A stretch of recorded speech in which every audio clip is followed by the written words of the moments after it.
Oh. into the stream, or not into the stream. We're done. Thank you everybody for showing up. No, this is Karak and Abzi with the ACG Best Gaming Podcast number 418.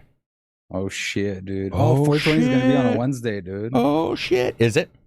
Yeah. Yeah, it will be. Yeah, it will be. So it'll just be me and you. Well, that's just a disaster waiting to happen. That's just no. Don't worry, I'll be fine then. Yeah, sure you will. Don't worry. Trust in Abzi. That should be a sticker of some kind or a shirt. Trust in Abzi. Abzi 316. Trust in me, thou sayest the Abzi. Thank you everybody for jumping into chat. I appreciate it, or tweeting it out. Like I said in the chat, we're going to try to change up the game a little bit in gaming discussion because it's negative a lot. And that's one of the things that we do here is have a good time discussing games, discussing random stuff, mostly games. But sometimes things can go off the wall. So I apologize to anybody who doesn't like that. Such is life, man. That's sort of the way we go.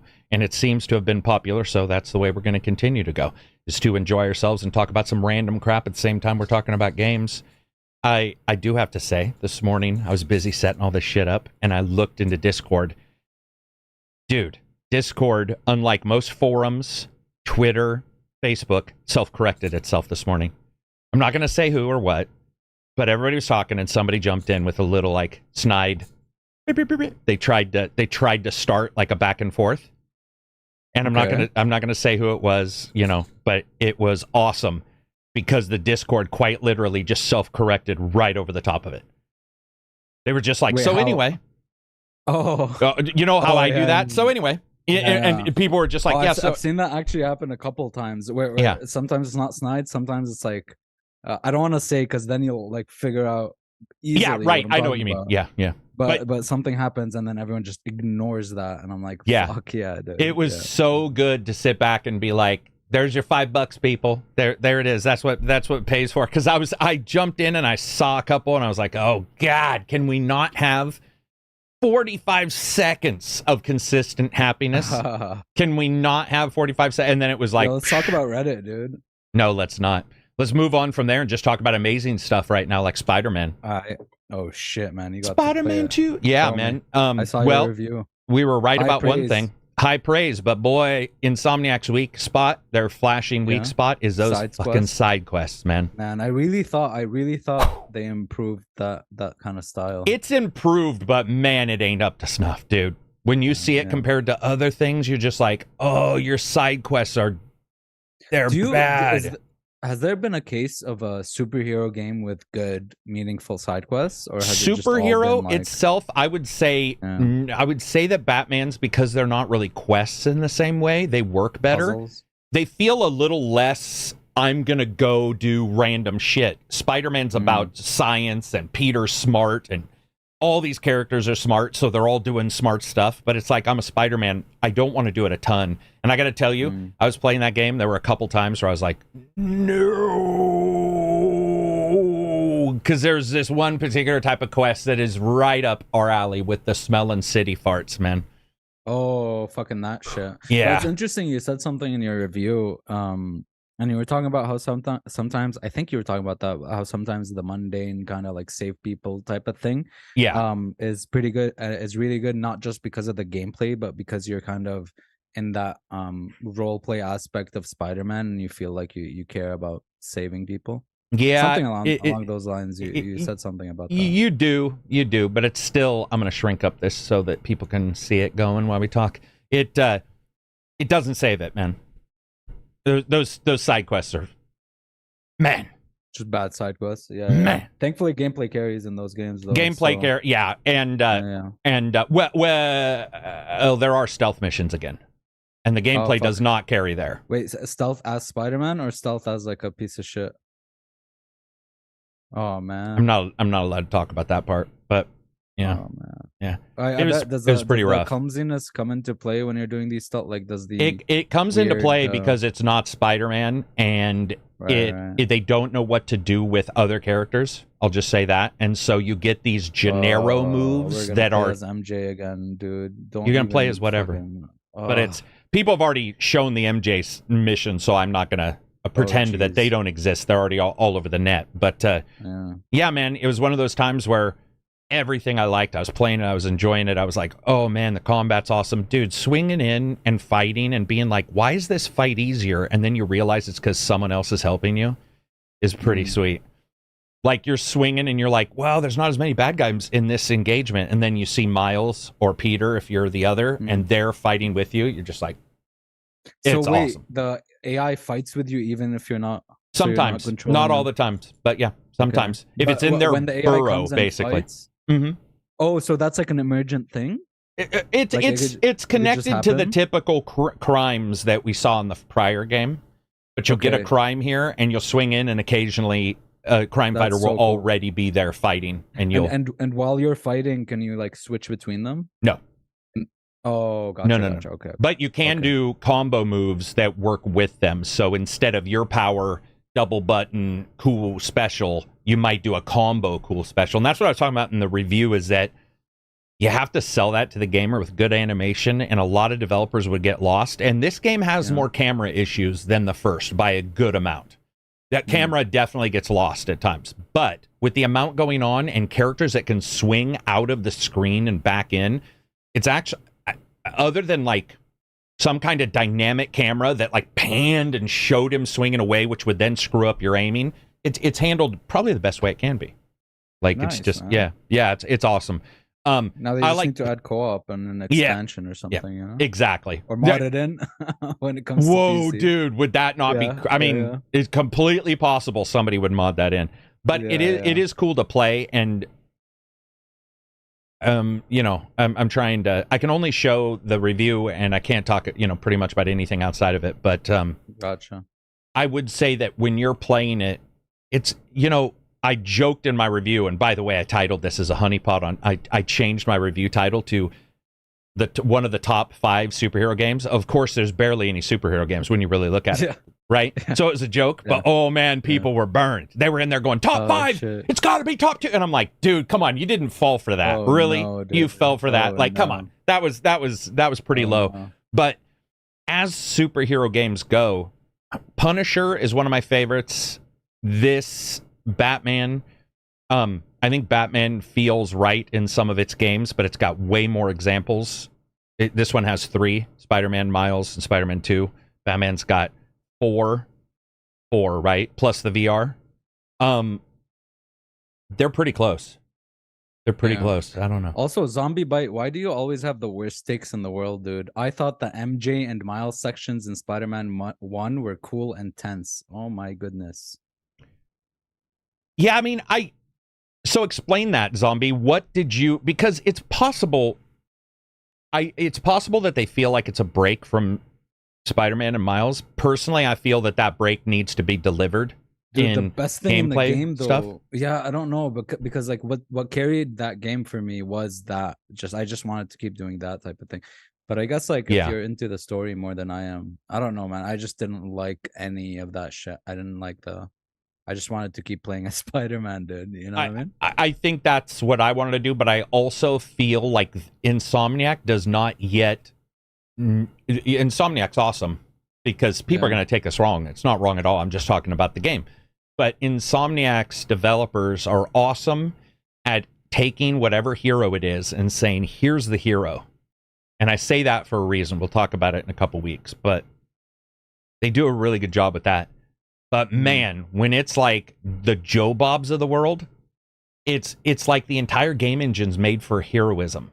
And so when you try to just shove it down onto an MJ or some kind of character, even when Peter's walking around, it just doesn't resonate as much, man. It just doesn't work as well for me. And especially if it's repetitive actions in a side mission, which this one has some. Go ahead. I don't know. I'm just kind of thinking about it more, thinking about what. So, okay, here's the thing. This might seem weirdly disjointed, all right? But I'm just like thinking through this. Okay, I feel like if the game wasn't so revolved around the feel of Spider-Man and the combat and those type mechanics, if which would be like if the side quests had better context and content that deviated away from it, so like you actually had side quests that that gave you different avenues of playing the game, you know, so it's not totally centered on that. I feel like those stealth sections in that context might work better. Yeah, I don't know if that makes sense, but I just feel like that's pretty much what I was saying. The game feels like one note. Mind you, that one note is very, very, very good. Like very, very solid one note. The gameplay itself, the swinging and the combat. So it's that one note that they honed in on, but then it like boom, it breaks it with those stealth missions, which just like which I didn't like. The one note is masterful. So whenever anything's not masterful, you notice. It's just like, it's a little off. I'm gonna read some super chats here first. Chris, $5 super chat. What's your guys' favorite survival style game? I fell into Green Hell at the moment. Been quite rabbit hole-ish. Not my normal style of game. Survival game, State of Decay. Without a doubt. Survival style game. Tarkov, right? I mean, that's survival style. Oh, fuck, it's got to be Tarkov for you. Yeah, because I don't usually like survival games, but yeah, for sure Tarkov. Now I haven't played Tarkov for a while because I was like, this is it. I'm just gonna wait until 1.0, which is probably never gonna come out. But yesterday, thankfully for your Discord, Karak, your amazing, glorious Discord, I was made aware by a certain individual named Foss. Thank you so much, Foss. That there's a single player mod for Tarkov. Yeah, which is a platform for a lot of different mods, and you can play the whole game. And that just made my life. So basically, it takes the AI, and they're the only bad guy. No, much more than that. Also, depending on the mods you get, but it makes it so that the player controlled characters are called PMCs and stuff. Also adds AI PMCs and behaviors for them, and a lot of different dynamic stuff. And just makes it a whole single player game, and there's like a bunch of mods for that too, and I'm so excited to try it out because I really just wanted that. I don't want to deal with hackers or other people, or I just want to chill out and loot. And when we talk about what we've been playing, let's bring, or not what we've been playing, but in the end, let's talk about it again too. Jay Reaper, $10 super chat. Absy's the only Spider-Man we need. Dude, seriously, do you know the Spider-Man's enough to know that if I said what Spider-Man would you be, what version would you be? Do you know enough about Spider-Man to know like pick a favorite? I know just enough to say that my most favorite thing in Spider-Man is Venom. So I guess the anti-Venom or a black Spider-Man. Yeah. For me, after playing this game, dude, it absolutely is Doc Ock's suit or the Iron Man suit, whichever one. But the dude, it looks cool. Dude, you have 3 levels of power in this game. You've got 3 skill trees. You've got, which I like. I think this was awesome. They had Peter's, then they have Miles, which are their own, and then they have a combo one, which is more like the generic moves they both can do. And it was so nice to not find out that it was that you were buying the same move in each person's. Instead, it's like, here's the skill tree in the center, which is both, and here's your side skill trees. And I saw that. Yeah, I call it Doc Ock's, but the spider suit one came up, and the moves are. I like them better than any of the other stuff. There's something about them that looks dope. They play amazing. They interact with characters in a different way, and then you upgrade the tech, and now they're doing other things, and you've got the tech. Also, Insomniac, dude, you have 65 suits, which would be more than enough. As I said in the review, I was like, 65 is more than enough suits, but instead they added a coloring system, so most suits have 4 colors. So you basically have over 200 suits. And I got to tell you, it like that level of customization, because there was one suit I liked the design somewhat, but when the color came up and you see me use it in the review, it's like a neon, sickly green neon on my back. And I'm like, dude, this suit's wicked. And I wanted to pick 1 or 2 suits because I didn't want to spoil a bunch of suits in the review. I was like, that's not very nice.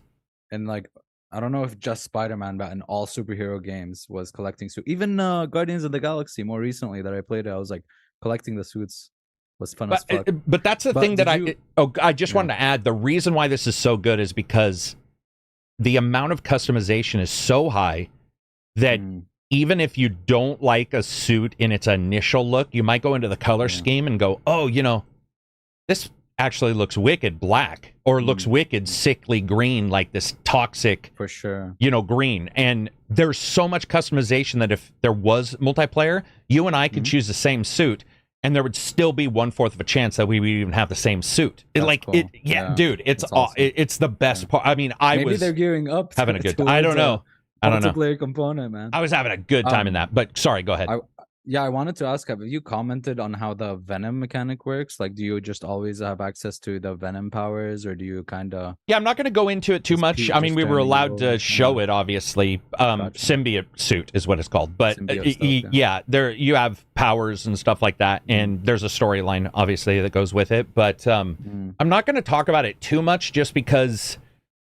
obviously it's a part of the story. I mean, we've known that since the trailers, because they showed in the trailers. They were like, he's going to go nuts a little bit. But I did say one thing in the review, and I firmly believe this, that there are awesome shades of Doc Ock's fall in Peter. And I did not expect that, because every Spider-Man movie and comic are different. This one has Aunt May and Uncle Ben dead, where you got Amazing Spider-Man with Andrew Garfield. It's just Aunt May. And most of the time, it's usually just, Uncle Ben. It's usually just most of the time, it's usually just Uncle Ben. And this one, dude, so imagine somebody telling you you can do well. That's awesome on Friday, but by Thursday, you're already second guessing yourself. This is just humans, right? Yeah. Normally, Aunt May's there to go, no, you are, or to tell you a different way, or you come home and there's like this family. The sad thing in this is, Peter's been told all this shit in this game, from Doc Ock, from Uncle Ben to Aunt May, but there's no one there to govern how that continues to alter in his brain. Yeah. So you have responsibility. Now. Well, that means one thing if Uncle Ben or Aunt May are there.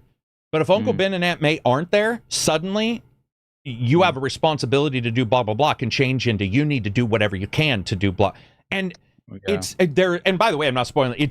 I'm just saying there's this reminiscent feel of like a slow burn mental, not deterioration, but something going on there where you're like, I get it. I can understand going one step too far, Yeah, absolutely. So I guess Miles couldn't really fill that void, because he's like he's the younger dude. Like, you're his, what do you call it? So he can't fill the void of that Aunt May or Uncle Ben. Right. And my hot take is exactly. It's that he can't, but he also, I'm just being brutally honest here. Peter's also, you're not spoiling anything. This is me just theorizing the relationship there. Peter's story as a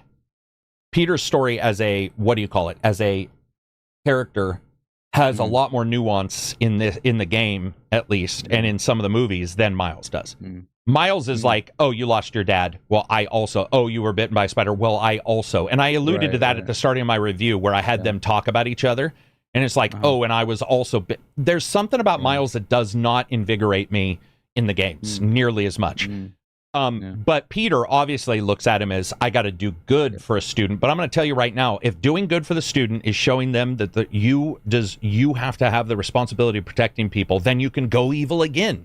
Like, and I'm not saying he goes evil. I'm just saying that's the thought process of all superheroes in all games. We always see that and I love that Peter has to sort of come to grips with that. And remember, even in Miles, and even in the original, you get the understanding that Miles is more powerful than Peter. Like, he's got special powers, he's got blah, blah, blah, he's got this and that. And in this one, it's almost like Peter is like, I gotta figure something out. And because there's no parity here. And now, now there is parity. Yeah. And I think when you mentioned like, oh, Miles is, I also do this, I also do that, I think that was also it lends itself to the theme, at least when I played Miles Morales, where he just wanted to separate himself, right? And be his own person. You went in that journey with him to like kind of make himself known as Spider-Man of Harlem or whatever.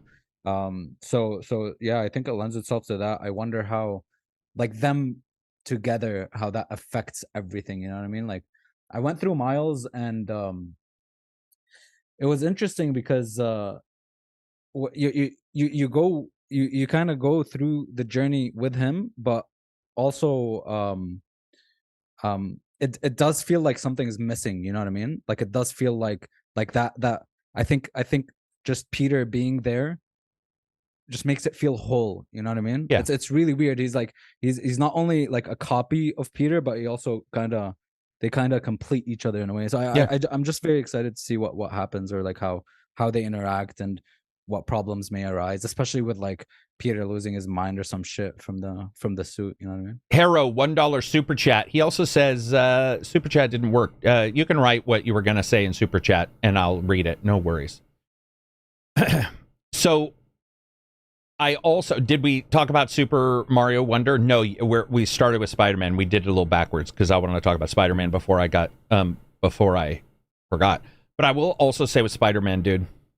So this game also has more tech issues than so that's what's interesting is when you try to do a ton of stuff has to be bug checked. There are more bugs in this. There are more glitches in graphics. You're on a building and you look off, and they've told us there are patches on the way. There's going to be a patch here prior to release as well, and they need one because it's the first time where the stabilization of the image is a little off. So you'll look off no matter what version of fidelity graphics, 120 hertz, which by the way, like I'm not a big fan of VRR. There's a little bit of flicker on railing, stuff that I felt they nailed. Like they nailed in the original. But on the other hand, you know, suit and quick traversal between the two characters is just pretty much instantaneous. So now I've seen some people say it's 100% instantaneous. They might be getting it mixed up with the fast travel, because there's really two things. There's switching between Spider-Men, and there's an animation that plays and a fade out and all this stuff, and that's about 1 to 2 seconds. There was also 1 or 2 times on the first patch where I noticed there was something going on, loading. But later, the dev has stated that now they've got it where there really shouldn't be any, and it shows. And the fast travel's insane. And by the way, there's a first battle. I ain't saying... Dude, it's almost like Insomniac's like, yo, watch streaming tech on our NVMe, because the battle is you getting knocked around the city at fucking 1,000 miles an hour. And it's like, you can tell it's a flex. I mean, it's literally Insomniac going like, look at us and watch us. And the first time you get hit, I was like, I was by myself going, what the? That's insane, man. That's insanity. And every game does cool stuff. That's the thing, is people are going to be like, no one does it better. And it's like, listen, Ratchet and Clank did its own thing, blah, blah, blah. But no, not going to say. Let's talk about Ratchet and Clank and Spider-Man in 2 weeks, because I bet you when you play it, you'll be like, oh. But the city stuff is, dude, man, the first time I got hit, I flew and I was like, this is like Superman the movie with Cavill when he gets like knocked across wherever they are. I can't remember where they are in that one. Metropolis or whatever. Fight and stuff. Dude, you get knocked for it was awe-inspiring to see that. Like, I was like, oh, that's amazing, man. That is, and the battle itself is not great, strangely enough. In fact, the boss battles hinge back on the tried and true everything we've ever seen. That is one thing. There is no dodge, punch. And weak spot, special move. But that part added a feeling of like distance, where I was like, no wonder we need a wingsuit. It's going to take me 27 minutes to get back. This guy's going to be done fighting. He's going to have a latte or some shawarma somewhere while I'm just trying to fly back to him. So that was cool, impressive, man. Yeah, I remember just going like, oh, and I hate not being able to talk to people about it. So I was just sitting there at home going, talking to my dog, you know. Let's talk about something. That's kind of, man, I feel bad, dude. That's like, you must feel alone, you know what I mean? Unless you have like reviewer friends you talk you can't, man. Like, oh shit. No, and in fact, occasionally you might have somebody who's having a problem in a game, and they won't say what they'll be like, are you also having a problem in a game that just dropped, to get around anything? That's, that does happen, but, and I can tell people talk way more than they should, and I'm actually quite surprised by how often embargoes are broken, because I'll look at Twitter, and I'll just see people, like, I'm not talking about what game, but this next game is amazing. You're like, come on, dude. Couldn't be more obvious. Couldn't be more fucking obvious. One of my favorite things, no offense, but one of my favorite things of a new game is just fucking the discussion around I know it and sucks. Going around and it sucks, and like watching people reacting to moments I played through and stuff. Like I'm sorry, man, but fuck, like that. I don't know. I mean, being a reviewer must first be world sick, problems, but it definitely has definitely first world. Yeah. Dude, or that time I was able to talk about a game. I was playing Remnant 1, and I was DMing Johnny and Abzy and Silver, because you weren't in the podcast full time at that time, and I was DMing them going, dude, fuck, this is hard. This is like way harder than Dark Souls. I was getting ruined before they patched it for... Oh my... It was... And I was I was legit... this wasn't Neo 2. This was me being mad. Like, what the... is going on? Like, this, I can't even get 4 feet, man. Like, what is going... And I'm not saying I'm a great player, but I'm a good enough player to beat games. And I was getting gutters. It was like just gutter stomped continually. just the death button on. And luckily they patched it. But I remember Johnny and Reg just going, oh no. Like, is this going to be that hard? And luckily it didn't turn out that hard. But yeah, by yourself, it sort of sucks. I love jumping in the Discord or on Twitter. Well, you know, with some control, but yeah, seeing people appreciate a game and just being like so stoked about a game. And even if I did it, you know, Starfield was contentious more. We were joking about that. Every game's contentious, but it had some high and some low. And there's one guy I follow who just really pretty much sort of is doing what I'm doing now, where he's just like, here's a game I'm playing, here's the awesome stuff I see, and then ignoring it. And he was doing a bunch about Starfield, and I was just like, oh, that's a cool way of doing things. It was just like, the negatives might pop up, but the big thing was a GIF, and it was like, here's the cool thing, and I love seeing you guys do that. Discord's great for, you know, jumping in, but I miss you guys when I'm also it's playing by crazy myself. How I think our Discord is where it's not like that large. It's not like a massive. No, there's only Discord, 1,000 in there actually. I thought there was more, but. Yeah, but it's at a size where sometimes you just go in and even if you're playing an old ass game, you know, you're saying, hey, I'm playing this, and then you know, or other people pop up. That's what happened with Division. Like I was playing Division, and suddenly 3 or 4 people are playing Division. Yeah, and what's so funny is that happened a day before it got a Steam sale. Division 1 got a Steam sale a day after everyone started playing it. Really? That's so weird. That's like that. Yeah, that fruitful timing. Moldy muffins, $10. Moldy muffins. I'd still eat them, probably, because I'm a big fan of muffins. $10 super chat. I would probably eat them. The Wednesday podcast is awesome. Was watching Justified yesterday. It would be cool to see Boyd Crowder, actor, voice a villain in a game. What actor would you like to see play a villain? So I've spoken about Boyd.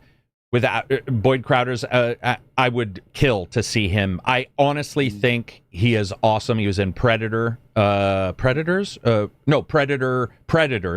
with Adrian Brody as a funny character, an evil prisoner. Well, I guess that's the same character as Justified, but I would love to see him. Is there anybody you've seen in a movie as a good bad guy that you're like, man, that guy'd be good as a... Yeah. Like the first thing that popped into my head, because I've never thought about this before, good question, is the first thing for some reason that popped into my head was Leo. What the fuck is his full name, dude? Why am I Leo DiCaprio right now? Leo DiCaprio, because his performance in Django Unchained was incredible. That was incredible. Just thinking that would be awesome. Like, I would love to play like an old Western. Red Dead with him as the bad guy. Unchained. Yeah, that would be... No. I want to with like racism and everything. Yeah, that would be cool to explore that. And, you know, not cool in a let's celebrate, but cool I don't think in a it would happen, but that would be awesome. You know what I mean? Yeah. Even though Red Dead... did Red Dead ever drop the N-word or anything like that in it? Red Dead 2? I don't think it did. It steered mighty clear of that, right? Did Red Dead 1 though? Did Red Dead 1 drop? I don't think Red Dead 1 did, but I do know that there was a lot of Native American what's the term, slang that was bad, you know, from the different characters. Yeah, there wasn't we didn't see much racism in Red Dead 2, right? I don't remember any at least popping up.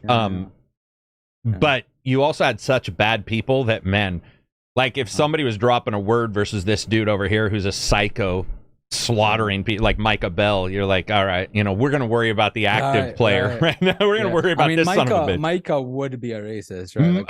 Like, he would. Yeah, Micah would be the person that maybe you don't even tell other people you talk to, because you're just like, dude, this guy's a POS. But I guess like in games like those, you could still have the outlet to be racist, right? I guess in any game you can, because you just find the time frame people and just tell them. But I mean, there's a lot of people who are good villains. A lot of people don't play villains forever. Bosch, the main actor there, was a bad guy for 35 years of his career, and now is one of the number one shows of all time, which is Bosch, and he's a good guy. He's a rough good guy. I've noticed that with bad guys. If they play bad guys in shows and they ever show up as a good guy, they're always rough as the good guy. Like they never just completely change, or rarely completely change. Do you know it did change Malcolm in the Middle to Breaking Bad? The dad from Malcolm in the Middle to obviously that guy changed 1,000%. Like that guy did a 360 3 or 4 times. Shia LaBeouf kinda, right? He went from like even Stevens to like fucking like Transformers and shit to like to some really heady stuff. Martin Scorsese stuff and That is true. That is true. Kevin Furtado, $5 super chat. Hey guys, loving the Wednesday podcast. Appreciate the work you do. What's your favorite cinematic version of Spider-Man? Oh shit, here we go. Movie wise? Yep. I've only seen I'm not a big superhero guy. I've only ever seen the original ones with Tobey Maguire. And the one with the other guy with Andrew from Garfield? the Social Network, Andrew Garfield, and I like Tobey Maguire more. I didn't watch any of the new Spider-Mans, but I've seen him in what's the one where like half the people die at the end? That's like the Infinite War or whatever from Marvel. Yeah, I saw him in Infinite. I saw him in Infinite Warfare. I heard Into the Multiverse is good though, or Into the Spider-Verse. I thought the last of the Spider-Man movies where they all three come together was mind-blowingly good, like devastatingly good. I heard that too. Yeah, Takedown and I were like, and I'm not a Spider-Man fan, but I've seen them all, and I will tell you, my ideas changed multiple times. We had a 3-hour conversation 4 days ago about Spider-Man in the Discord in the late night because I couldn't sleep. We were talking about it. I personally have now switched. I like them all. But Andrew Garfield was dating, what's her name, who played Gwen in that? Gwen? Okay. Not Silverstone, the other actress. I'm sorry. I can't remember her name. She's, the girl. But in real life, he was dating her, and that chemistry comes across far more than Mary Jane and Tobey Maguire, which is a rough relation. Like, it never Emma comes Stone, through. Right. Emma Stone, yeah. And honestly, her death, I watched it night before last, and I remember being like, oh my, that hits hard. It did hit hard, yeah. That hits hard. And he actually, when he this is why it hits even harder for me, because I just noticed this. I've watched this movie a bunch of times. She's falling between the gears. And when he shoots the web in slow motion, you realize it's a hand. And it's a hand trying to hold her hand like they did earlier. And it grabs her and she hits the ground and dies. And I remember going like, that was a good little extra tidbit to have the hand be the, and I think we've seen it before, but it just worked, man. Yeah, it was rough. They're all good. They're all good actors, I mean, Tobey Maguire's awesome as Spider. He was like what I sort of grew up on. But I didn't like the Mary Jane thing. Mary Jane's just not a fun character, man. But I think objectively, the new kid is the most like the comic book Pete, right? Like he sounds like. Yeah, it sounds like like, hey, yeah, it might be. I don't think he has. I like origin stories. I'm just gonna be brutally honest. I like them, so I like to see him get bit. I don't know why. I love that Andrew can't shoot the webs, but Peter can. And so when they get together in this last movie, all three of them, they're creeped out by him being able to shoot webs like ejaculate, and they're like, "You just shoot it out of." And then the one guy even asked him about erectile dysfunction. He's like, "Has there ever been a time when?" You couldn't, right. And he's like, yeah, actually there was, which is number 2 in the movie series. Go ahead. I love the whole beginning sequence, the Tobey movies in the first one, just like the whole. I watched that movie so many times, but that whole thing where he's trying to figure out how to use his powers and all. Oh, that shit, dude! Like, the girl in the school, smashes into walls. Yes. Like, oh, I'm good looking now. I have a 6-pack and shit. Dude, when he's yoked the next morning and he comes in, he's like, what? And he's like, and she goes, something changing, and he's like, yeah, big changes, because he's like, I'm finally yoked, that, which was odd. They did a great job. And like Tobey Maguire catching the food on the tray was real. That wasn't faked. That was him doing it. Like stuff like took a lot of takes, but it was cool because there wasn't wire work. Some of the stuff that they did, they've all been good. And the game, I personally think the game's story in the first one and a lot of parts of the second one are as good as the movies. Yeah, they're very good. Yeah. The game's story is the acting is certainly there, like it's on par for sure. Right? Yeah, what's his name is awesome. He sounds like a Peter Parker. Oh man, Jetter's Miles, but he's got a Russian sounding name. Less nasally now, or is he still as nasally? I don't know if that's on purpose, but I don't think it's changed. It's still like the old I know, Mom. I know, Mom. You know, okay. Like I don't know how to describe that. I think it's just the spin they put on that one. Can somebody remind me? Because I don't want to bring up my thing. The name of the voice actor in the games. I can't believe I'm spacing this. Yuri, thank you, Yuri Lowenthal. Yuri, okay. Yeah, he did he's phenomenal. Like all the voice actors did phenomenal. There's a couple mid-tier voice actors as bad guys in this, but technology-wise, it's phenomenal. Some issues. It's got some bugs. I definitely had some bugs. Story-wise, it's awesome. We'll wait 2 weeks to really talk about the story, but I gotta say also, so Gwen dies in the movies. Harry dies in the movies in 3 or whatever.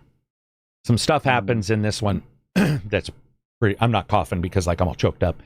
Well, but I saw some stuff happens in this one that is just like, what the fuck is going on? Yeah, that was great. There's I saw the after credits of Miles like when I played it recently, and there was some shit that I could see tying up into this because there's a couple things that happen in this that are beyond plot points. I don't even know what you would call them, but I was like, that's awesome. People are going to be so stoked for this. Again, sucked to not be able to talk about it. To play? Or I got about 42 hours of it. 42. Yeah, so I did throw in my initial hatred in the review for achievements at the very end, where I'm like, so the thing about Spider-Man 2 is I wanted to engage with it because the fiction made me feel like I was responsible for the people, not because there was some fucking platinum. That is, and I mean, I made my hate known. I was like, dude, they do change the way you play. So when you hear somebody say, I got platinum in 12 hours or a platinum in 25, I'm like, dude, that means... It's achievement hunting, dude. It means nothing to me. I play completely different. Do you know that Starfield is said to, like, in howlongtobeat.com, its completionist is 90 hours, dude. And I'm like, what metric, like, what are you doing? Because I'm at like 140, 150 hours. I've explored like 10% of planets. I've done like half the story. I have one faction. You know, I mean, it's just, and like, there's so many different variables. People could be putting a guide next to them and going like, I'm doing this. You know, people love to checklist things. Other people like to play naturally. Other people like to like speed through shit, go through shit slowly. It's just, I don't believe in. Also, remember, your seed is different than mine, meaning every planet of yours will be different than mine. So one person's planets may just have been easier for a platinum or easier for whatever. I just don't believe in them. I mean, so far, I have, as of yet, not seen a platinum add any excitement to me or change. But what I have noticed is, with Spider-Man 2, just like Mad Max, and that's the highest kudo I can give it. Mad Max, you started out as the hunted, and as you upgraded, I found myself role-playing Max sitting on a hill waiting for bad guys, like a hunter. Like I was the apex predator in my car. And I remember ripping down a hill, throwing sand everywhere, going like, you guys are fucked. You guys right there, your entire group is fucked. And I was Mad Max. That's what happens in Spider-Man 2, where I said it in the review, where diamonds, indicators of bad guys, became real things, where they flesh out into people. And I'm like, that entire spot right there is like God just destroy. I'm going to be like, fuck this particular area, because I'm going to go in there and ruin them. And you can look good while ruining them, but I got to admit, sometimes, man, that's how I know I like a game. I would land and wait. I would just land. I'd be like, sup? And I would wait for everybody to get really close before I wouldn't like sneak or stealth. I'd be like, I'm going to show everybody that it's like, don't fuck around with Spider-Man, which I think energy. Yeah. And it was all because the fiction they tell in it and Spider-Man's idea of getting a little bit more power. And then you're Miles, who has electricity. So you're just like, dude, you stepped.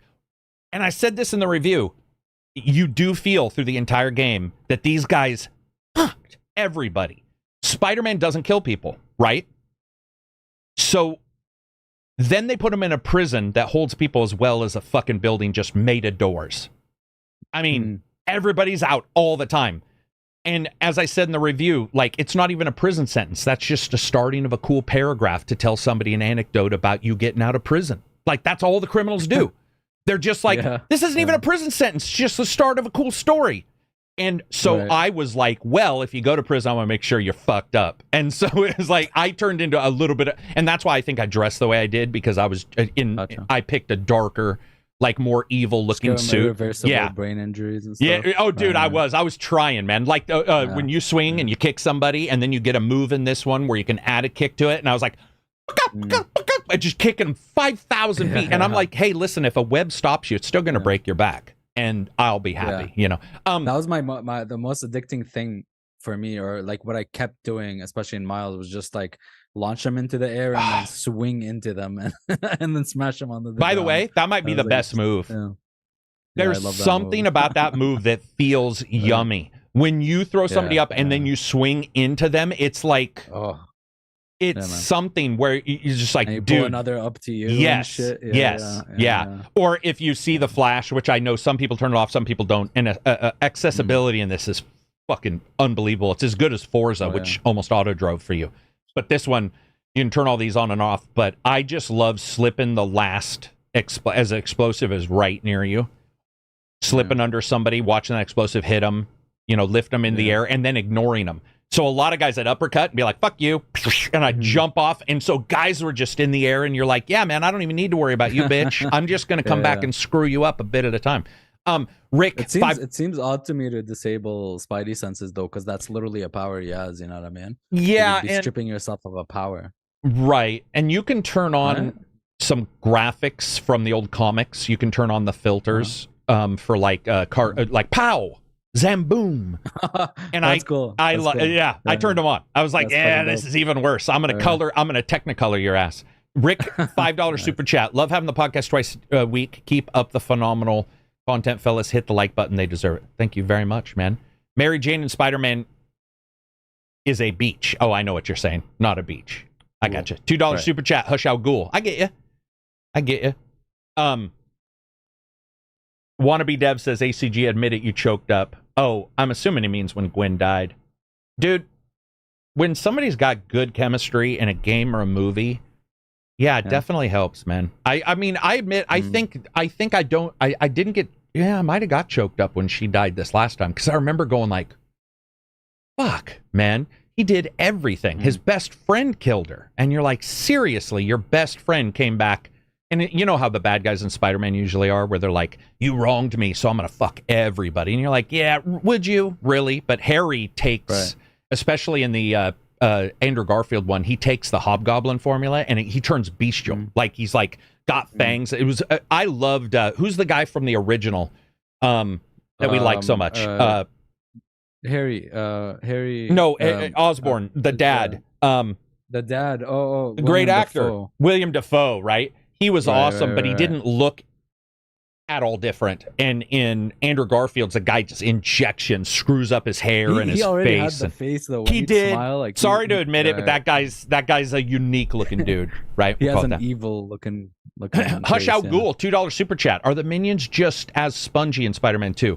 Yeah, I would say they take a lot of hits. They're criminals. Yeah, they take a lot of hits. For example, you do get suit upgrades, health, damage, focus, and a spider sense, I believe. And I will say, if you crank up damage, you're doing like 200%. Then they don't feel spongy, but it does take a little while to get there.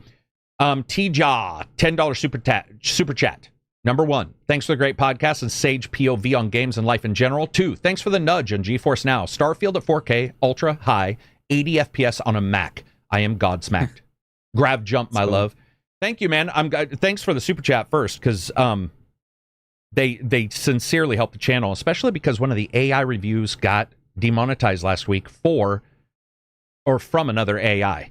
So they've got AI scraping videos. Nice, and an AI scraped my AI video. AI wars. Yeah. SP3CU, PLN, $12 super chat. What's your favorite brutal move in any game? For sure, chroming people in Punisher or the mammoth tusk in Punisher. I just don't know of anything that's more brutal than Punisher. There's nothing more brutal. But I have a fond memory of a brutal thing that happened to me in a game, and it's of a game I don't really like. Happened to you? The Last of Us 2. No, where I did it. Go for it. Where the Last of Us 2, I think I was playing as Abby, and I finished clearing the whole place out of cultists, right? Mm-hmm. So I kill everybody, and then there's just one person, and they realize they're alone. So they put the weapon down and go down on their knees and just start praying. And while they're praying, I like walk slowly towards them. Boom. And then just come with a shotgun and just like headshot right in the face. And that felt, I was like, damn, I got goosebumps. You know what I mean? I was like, holy shit. Pray is the last refuge of the scoundrel. And it's like, you can pray all you want. It doesn't create a shield, bitch. You're dead. Right. Like, if somebody starts praying when they're fighting me, it's like, well, you are for sure dying now. Because obviously, like, you've done something bad enough that the last thing you're going to do is switch your religion. Anybody in chat, what is your favorite move in a game? Or not favorite, but most brutal move in a game? I would also say all the Batman. You know, you're breaking bone. You grab a leg, fucking break their kneecap, and you're like, come on, Bruce, man. Fucking... dude, Devil May Cry, Virgil, dude. Yeah, he Virgil. Just literally unsheathes his sword and then fucking the whole screen slices in half. Collapses, just slices everybody. Yeah. That was awesome. Judgment cut. Wannabe awesome. Dev says Yakuza series has some. Yakuza series when you grab the dude and throw his balls into the light post. Dude, yeah. First time I did that, I was like, man, I might have been wrong because I steered clear because I thought they were trying to steal the place of the other game. From Sega. Yeah. What was the other game? They did two of them. The worst one. Yeah, they were not good versions of Shenmue. Yeah. And I didn't play Yakuza for a while. One where you like skateboard a dude, kind of like scraping. Like a virtual skateboard. So good, good. Yeah. Nutshots in Sniper Elite 5 says Stefan. Yeah, or Steven. Sorry, depending on where you're from. That dude, Sniper's got some ridiculous, amazing bullet time, man. That game is so good. You know, I re-downloaded it, and I told you to download it because I kind of want to play some of that. So it was funny. I saw you say that, and for about 2 hours, I thought you were saying you wanted to talk about it being downloadable. And then I reread what I posted and saw you were going like, go read it. I will. Yeah, I can play that one. I got a lot of time. It's going to be, other than Alan Wake, November is pretty November's kind of weird. No, but I'm really, really excited for that Disco Elysium post-apocalyptic game that I keep forgetting the name, but it's on my wish list. Broken Roads? That game looks awesome, man. Love that art style. Oh, by the way, let's talk about... I'll read these, and I want to talk about a game from a smaller dev that is stunning. Dead Space. When you get your head ripped off and the freaking tentacle head thing controls your body. Okay, yeah, that's... Mortal Kombat, Fatal Blows. Yeah, Mortal Kombat's probably going to win if you consider full fate. I think that's their thing. It's like that's what nobody lives. And what I like about fatalities is, dude, the first step of 5 you're dead, and the rest of it is just body porn, body torture porn. You're like, dude, he was dead 45. Yeah, 45 seconds but he ago. Screams somehow. True. Still screams. Oh, whenever I see that in a movie where somebody gets stabbed in the chest or the lungs and they're still screaming, it happens in Starship Troopers. I'm like, and then I'm all, whatever. You know, it's just, it's great in that. People are saying Sleeping Dogs. Yeah. Sleeping Dogs finishers. This is from Bernard. Yeah, Sleeping Dogs was great. Sleeping Dogs interaction with the world, throwing somebody into the air conditioner while it was on. There's a lot of stuff in that. I remember my mind was blown with Max Payne Bullet Time. Oh man, me too, dude. Max Payne Bullet Time was the shit. It's crazy to think back. I was playing Max Payne when I was a wee child on a I think was it XP or what? It was Xbox original and PC. Oh, you mean Windows? It would have been Millennium or Millennium. Yeah, I was playing on PC. Whatever. And Bullet Time blew my fucking mind. But to think Sam Lake was just there, just since then, just making these games. It's kind of having to poop his poop face at all times. Love that guy, man. I love it that he like. There's something funny because this is just my brutal truth, but there's something that I'm okay with him where I'm not as much okay with the Death Stranding guy in his games. Well, I don't know. He's not that. I don't think he's that pompous though. He definitely has that like beautiful mind type thing. Yeah, but he's just like he comes off as way more genuine and kind of like like an underdog. Yeah, he does. I don't know what it is. I'm just saying the honest truth. That's like nothing against anybody else, but when Max Payne, that guy shows up, Sam Lake, I'm just like, I just dig him. There's something I dig about that guy. He's like the guy who likes to write on his time when he's not working in the iron factory with the rest of us plebes. And he's like, "What do you want to go hang out?" He's like, I've got a right. And, I just did Irish. He's not Irish. I don't know why I switched to Irish, but you get the drift. Yeah, but he has a very memorable face. Like I get why he'd want that mocap. So do I. His face is something, man. Yeah. And then when you see him bullet time, I still remember, of course, Matrix and all that stuff were a thing. But the first time when you're in bullet time and you're shooting walls and debris flying out, and your brain is like, this is the coolest. But the best part in Max Payne 1 for me wasn't the bullet time. It was the level where you're having the nightmare and you're on the strand and you can hear the baby crying. And I remember as a player, Undying, a couple other games did horror pretty well. But that game, I was like, it wasn't even horror. It was just, it was the horror of a person who lost their family.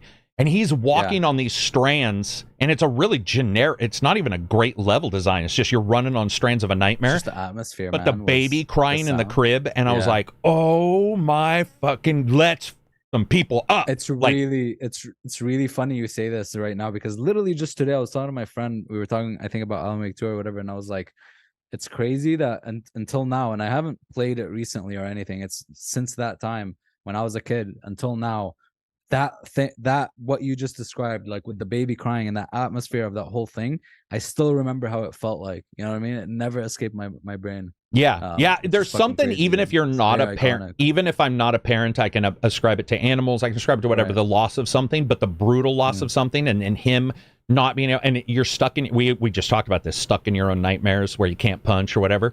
That guy was stuck in the nightmares of his kid and wife. You're just like, I get it. You don't get, in real life you might have second thoughts, but in a game I turn it on. In a game I have no problem with unfettered rage. In real life you have to control it, but in like a game like that, it's like, I got your back, man. Weirdly, I never, like, I obviously played 1 and 2. I never played 3. Was 3, did Remedy have a hand in 3 at all, or was it just Rockstar, or what? I don't know what hand they had. I just know that a lot of people really liked the shooting in it, but personally I can't remember. I beat 3, and I cannot remember a single thing in all of 3. Gotcha. Yeah, because Solid. I don't know what that means. A lot. He likes it, tweets about it or whatever. But does he? I've heard a lot of people like the shooting in it. I think it's Silver's favorite for shooting too. He talks about it a lot. Yeah, right? Just feels so different than the other two. Right? Macon Shen, $2 super chat. Are we the AGGGGG Angry Centaur Gaming Gang? Yes, we are. I should probably change that to Game Gang, because I don't want to steal Theo Vaughn's thing. It's not Theo. It's like a lot of people say Gang. You're good. Matt Clark, $5 super chat. Cutting someone in half with the chainsaw in Gears of War. Oh man, that was so iconic. Talk about iconic. That was a thing, man. That was like, I saw that at a friend's house, and I was like, I'm getting this fucking game right now, Dude, that was when so ignoring the Microsoft thing for a second, but Gears looked better than 99% of games. And I remember seeing the trailer and thinking to myself, no game has no pixels viewable. Like, you can always see them somehow. But what they had done is they had used amazing anti-aliasing and obviously touched it up for commercials and blah, blah, blah. But when you play it, it looks fucking phenomenal. Like Gears 1 looks phenomenal. And the sound. When I played that, I was like, is this next gen? That's when I was like, oh shit, is this the. I was at work at a call center, emergency call center, and right after an emergency, they showed the trailer. We saw it online, and we were all stoked for it.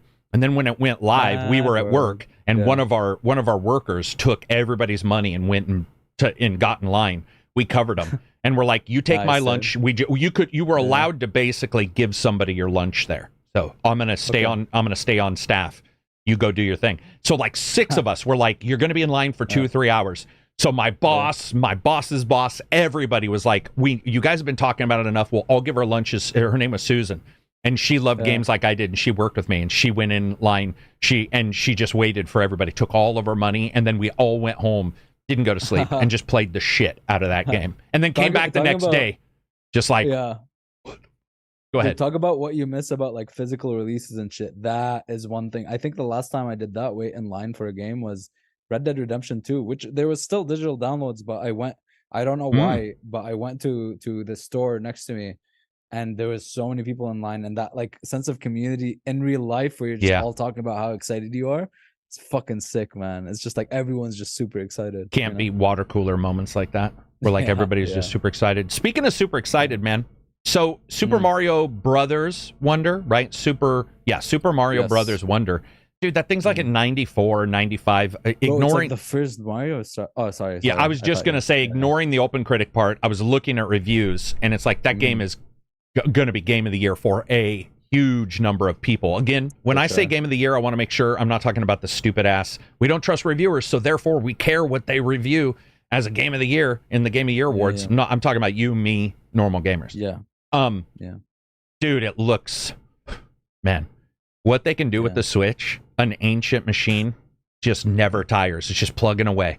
It's like, no problem, man. Throw me some art. Oh, it looks good. Are you gonna get that? Yeah, for sure, dude. It's a Mario game. And it's the first like side-scroller Mario game in a long while. Right. New and not like a remake or a retouch or whatever, you know? Dude, and it's a Mario game, dude. Mario's like insta, you know, you don't even have to think about that. You don't even have to look about, you know, unless it's like golf or whatever the fuck. I heard those were great, but like when it's a platforming Mario game, that's just insta buy. Yeah. Even Bowser's Fury was fun as fuck, dude. It was really well made. Dude, Donkey Kong Country was like the king of the shit when it came out. They know rare at the time, but I believe that was rare. But those guys know how to do side scrollers in a world that doesn't care about side scrollers anymore. Yeah. It doesn't. Right? Yeah, I mean, it just... Or even platformers in general. In general, platform. I talked about Psychonauts, and I had a bunch of people. I just did a nice, like, I'm revisiting, this is amazing, blah, blah, blah. And I had a bunch of people going like, oh, I haven't even played it. A lot of people were like, it is amazing. Following. It's got a cult following. But it's like, you don't understand. In that year, Psychonauts 2, I believe I gave Game of the Year. I was just like, this is unbelievable. But platformers just aren't it anymore. They're just not it, you know? I don't know, and they're so consistent with it. They're so. I feel like every single game out of there, except for Pokemon, is just always so consistent and so good. It's just, you know what I mean. Nintendo, as Rogerio says, Nintendo seldom disappoints.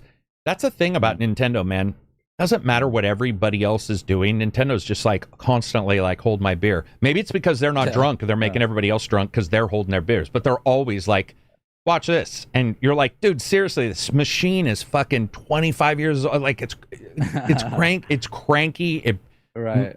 And then they release something that looks like art. You know, we're just like, are you? And by the way, I think it looks better than Tears of the Kingdom. I love Tears of the Kingdom's ideas of floating. So good, shimmering and shit. This one just looks awesome. Aries says, sometimes I feel like the only person in the world who doesn't like Mario. You're not the only person. I would say personally, I'm not actually even a huge Mario fan at all, especially the character. I'm not.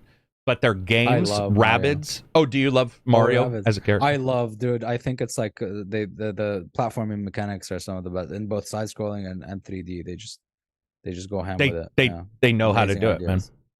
It's sorry, fuck.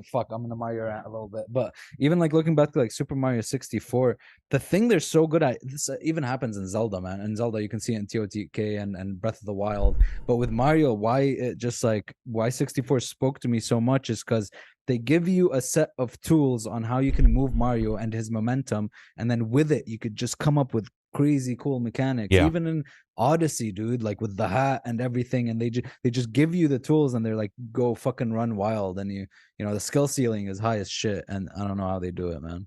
I mean, game design wise, and some people died and left, and some people come in, some people retired, so it's obviously not the same group that made Super Mario 1, like we joke about all the time, but for some reason they have held on to it. It's like where McDonald's, you know what I mean? Like wherever you go, it tastes the same. Right. Somehow BioWare can't do it, and all these other companies, those people are not there anymore, and they took something. Whatever's going on at Nintendo in certain groups, I don't know what it is with Mario. Maybe they just have some kind of system in place that is like, we know what works. You will never release a game that doesn't have this, and whatever that magic is, they're not telling people, but we all know magic when we see. Even if you don't like Mario, you look at it and you're like, dude. Like for me, even if I don't love a Mario game, I look at it and I'm like, I know why people like love it. Like it just, I look at it and I'm all, that's one of the few games I would argue about liking, you know, where I just Death Stranding I might argue and joke about. I don't think I would ever joke about if somebody said Mario 64 or something like that. I'd just be like, yeah, it makes sense. Or Odyssey. Yeah, for sure. A Moodski Gaming, $10. Wednesdays are 10 times better. It's $1 per times. Thank you very much, man. I appreciate it. We try to make sure it's fun. Actually, in the end, we don't even try to make sure it's fun. We just have fun, and luckily, we carry we carry these sad suckers with us. Aries says Mario Rabbids was great. Love tactics games. Yeah, Mario Rabbids is. Yeah, even that, dude, it wasn't even a platformer, but they I think, was it Ubisoft mainly who did it, or was it just like it was a mixture of two. I don't know who the main dev was, actually. I don't know like what they were made of, but what they were made of was awesome sauce, because number two is also awesome. Because they were able to translate that medium of Mario, that platformy way, into the tactics. You know what I mean? Yep. With the moves and the movement and shit. Yeah, you turn your ass into a weapon in that one, man. You're like, I'm going to jump on your face. You're just like, dude, how did you figure out movement as an activity? Because movement is always the separated action in a turn-based game. You move and then attack. You move or give up your move and attack twice. Or you move twice. And Rabbids is like, no, movement is the thing. And you're ramming people with your head. You're just doing all this shit. And you're like, dude, how did you guys... And the pipes. I remember the first time I jumped into a pipe in Rabbids, and it did the sound, the... Bloop, bloop, bloop, bloop, and you fucking leap out, and I was like, oh, shit, this is incredible. It's just fucking... Oh, so good. Rogerio says, Nintendo is just goes like Rusty with their Mario games. I won't miss. Is just goes like Rusty, and they don't. I don't know what that means. It just goes like, I don't know, but what I know is that Mario, I feel like that's the only, you know how Sony had like Crash, and this Mario, Sega had Sonic, Halo, and then there's Sonic. Mario's like the last man standing. All right? Yeah, all these other guys are dead. They need a battle royale where it's just the premier platforming and heads of other games, and Mario would come out on top by just ass plugging everybody. Yeah. No, it is true. I was just you were talking about how they translated Mario. Sonic had a turn, or had the game by BioWare, and it was a RPG thing, and it didn't. Like, Sonic hasn't translated well. Even 3D World Sonics haven't. Some are great. Sonic Adventure is pretty great on the Dreamcast. But compared to like Mario, dude, it's not even comparable, man. It's not even a thing. Yeah, Mario's 170 years old. Everybody else dies, and he's still just sitting around. You know, he's just like, dude, bring your best game, and I'm gonna jump on your face, and I'm gonna beat you to death. And you're like, it's a plumber. It's the dumbest. Maybe that's how it works, is because he isn't threatening, and maybe that's why it works. There's no guns. It's just Mario and his friends and one dude who eats things, and you're like, let's do this. Sicilian Gamer, $5. Have you ever considered having Darkside Phil or Wings of Redemption as podcast guests? I don't know who those are. They're streamers, and they are characters. They are characters. Oh God! Then no. Yeah, I mean, the thing, like I said at the starting, when I said we are trying to change a game. One of the things we're doing, and it hits us. That's why I ask people to spread the word. We don't do guests very often either. I'll do guests. I love Victor from, and I know Darkside's had some issues, but Darktide, but I love devs. I love sound, but a lot of I was just talking to somebody who has a lot of guests, and he was like, "This might become a thing because when we don't have guests, there's a huge drop. Like maybe one podcast later, blah blah blah." And it's like, yeah, man, if you're known for that, you have to be that, you know. Yeah. Like, and I don't want to. I would rather just have us be known for like having a good time. Talk show, right? Yeah, it's more of a. But we can, like, every once in a while, you know what I mean? But I'm gonna have I've already talked to people of the industry, right? And I've already talked. I mean, unless, like, I would love to have Johnny from Happy Console Gamer come on. Like, cool, he's awesome. I would love to have Metal Jesus Rocks on, like those guys. Like, I just saw his trip to Japan. He posted 2 days ago, and I just sat down and watched like a full hour of it. Is he live streaming it? No, he was doing a parted. He did a section, and but I'll have more than likely have YouTubers on than I would like industry people, because I think then also, if for example, I didn't review Darktide because, and I didn't review one of the Vermintides right away because I sort of know Victor. It's like, I'll cover this. I also didn't review Ashen. Those guys were nice enough to do 4 or 5 podcasts with me, and I love them. Ashen didn't turn out great, but I was also like, I'm going to be I just think if you have them on some point now, you're like, well, I know you. Can I get a code? And that's dirty. Like, that's sort of gross. Gearless, $20 super chat. Thank you very much for coming through with the super chat. Nintendo has a culture of honoring what came before and finding out with each installment. Building on that with each installment. I'm looking forward to Wonder tomorrow, but Spider-Man 2 is going to be epic. Keep up the great streams. I think that's Japan in general, in a way. Like they have this honor code. Like even for example for voice actors, like rarely something crazy must happen for them to change the voice actors of something, of any entity. You know what I mean? They do have like an honor of history or something.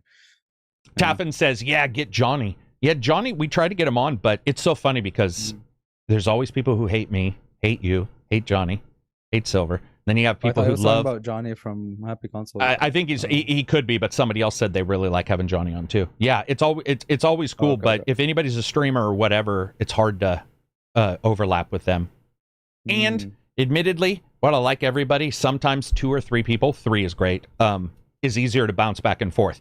Because like when I was talking to Silver, I was like, if you want to come on Wednesdays, it's fine. And then the more I looked at it, the more I'm like, your discussions are better for Friday. My brain on Wednesday, I'm usually talking excitably, and you are. And the idea of Silver being, well, technically war can be good. I'm like, dude, come on, bro, man. Friday, that's fine, but come on, don't slow my Wednesday down. Don't slow the Wednesday roll. I love it though. I mean, that's one of the reasons why he's my favorite person in the world. But at the same time, you got to sort of adjust it. Dreamcast guy. We've had Dreamcast on twice. We've had Asa from Game On Daily. We've had Gaz. We've had Maddie's been on. We've had Iron Lords, Cog, Zov, King David, Lord Addict's been on a couple times. Those guys are awesome. Those guys are like some of my faves for just sitting down and talking. Next up, Wannabe Dev 25 Ron. I wish Pokemon would be done by the Mario or Zelda devs. Yeah, that's true. That would be Zelda. Yeah, I could see Zelda because they're in deep shit, dude. Like Pokemon, come on, man. Shit. They just stopped trying because people buy their games anyways because it's Pokemon.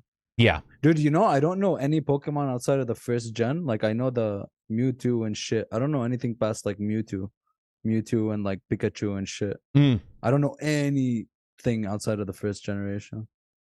Let's see. Another one says Japan voice actors are treated like, oh yeah, Japan voice actor would be fun. You know what? We've had Yong on.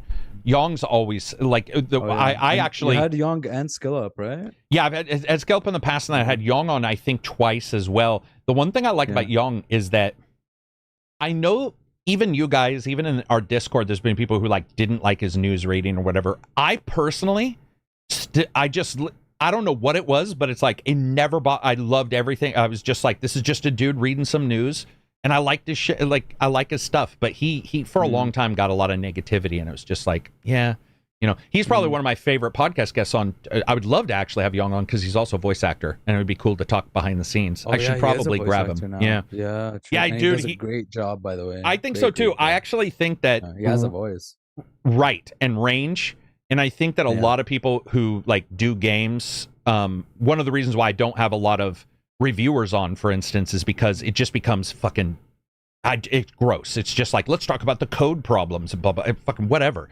But with Yong, even when he came on, it's more about, he does different stuff like the news or voice acting. It's awesome to have those people on because you get to find out what it's like to go from YouTube to being a voice actor. And he still does YouTube as well, which is awesome though. I really like his stuff.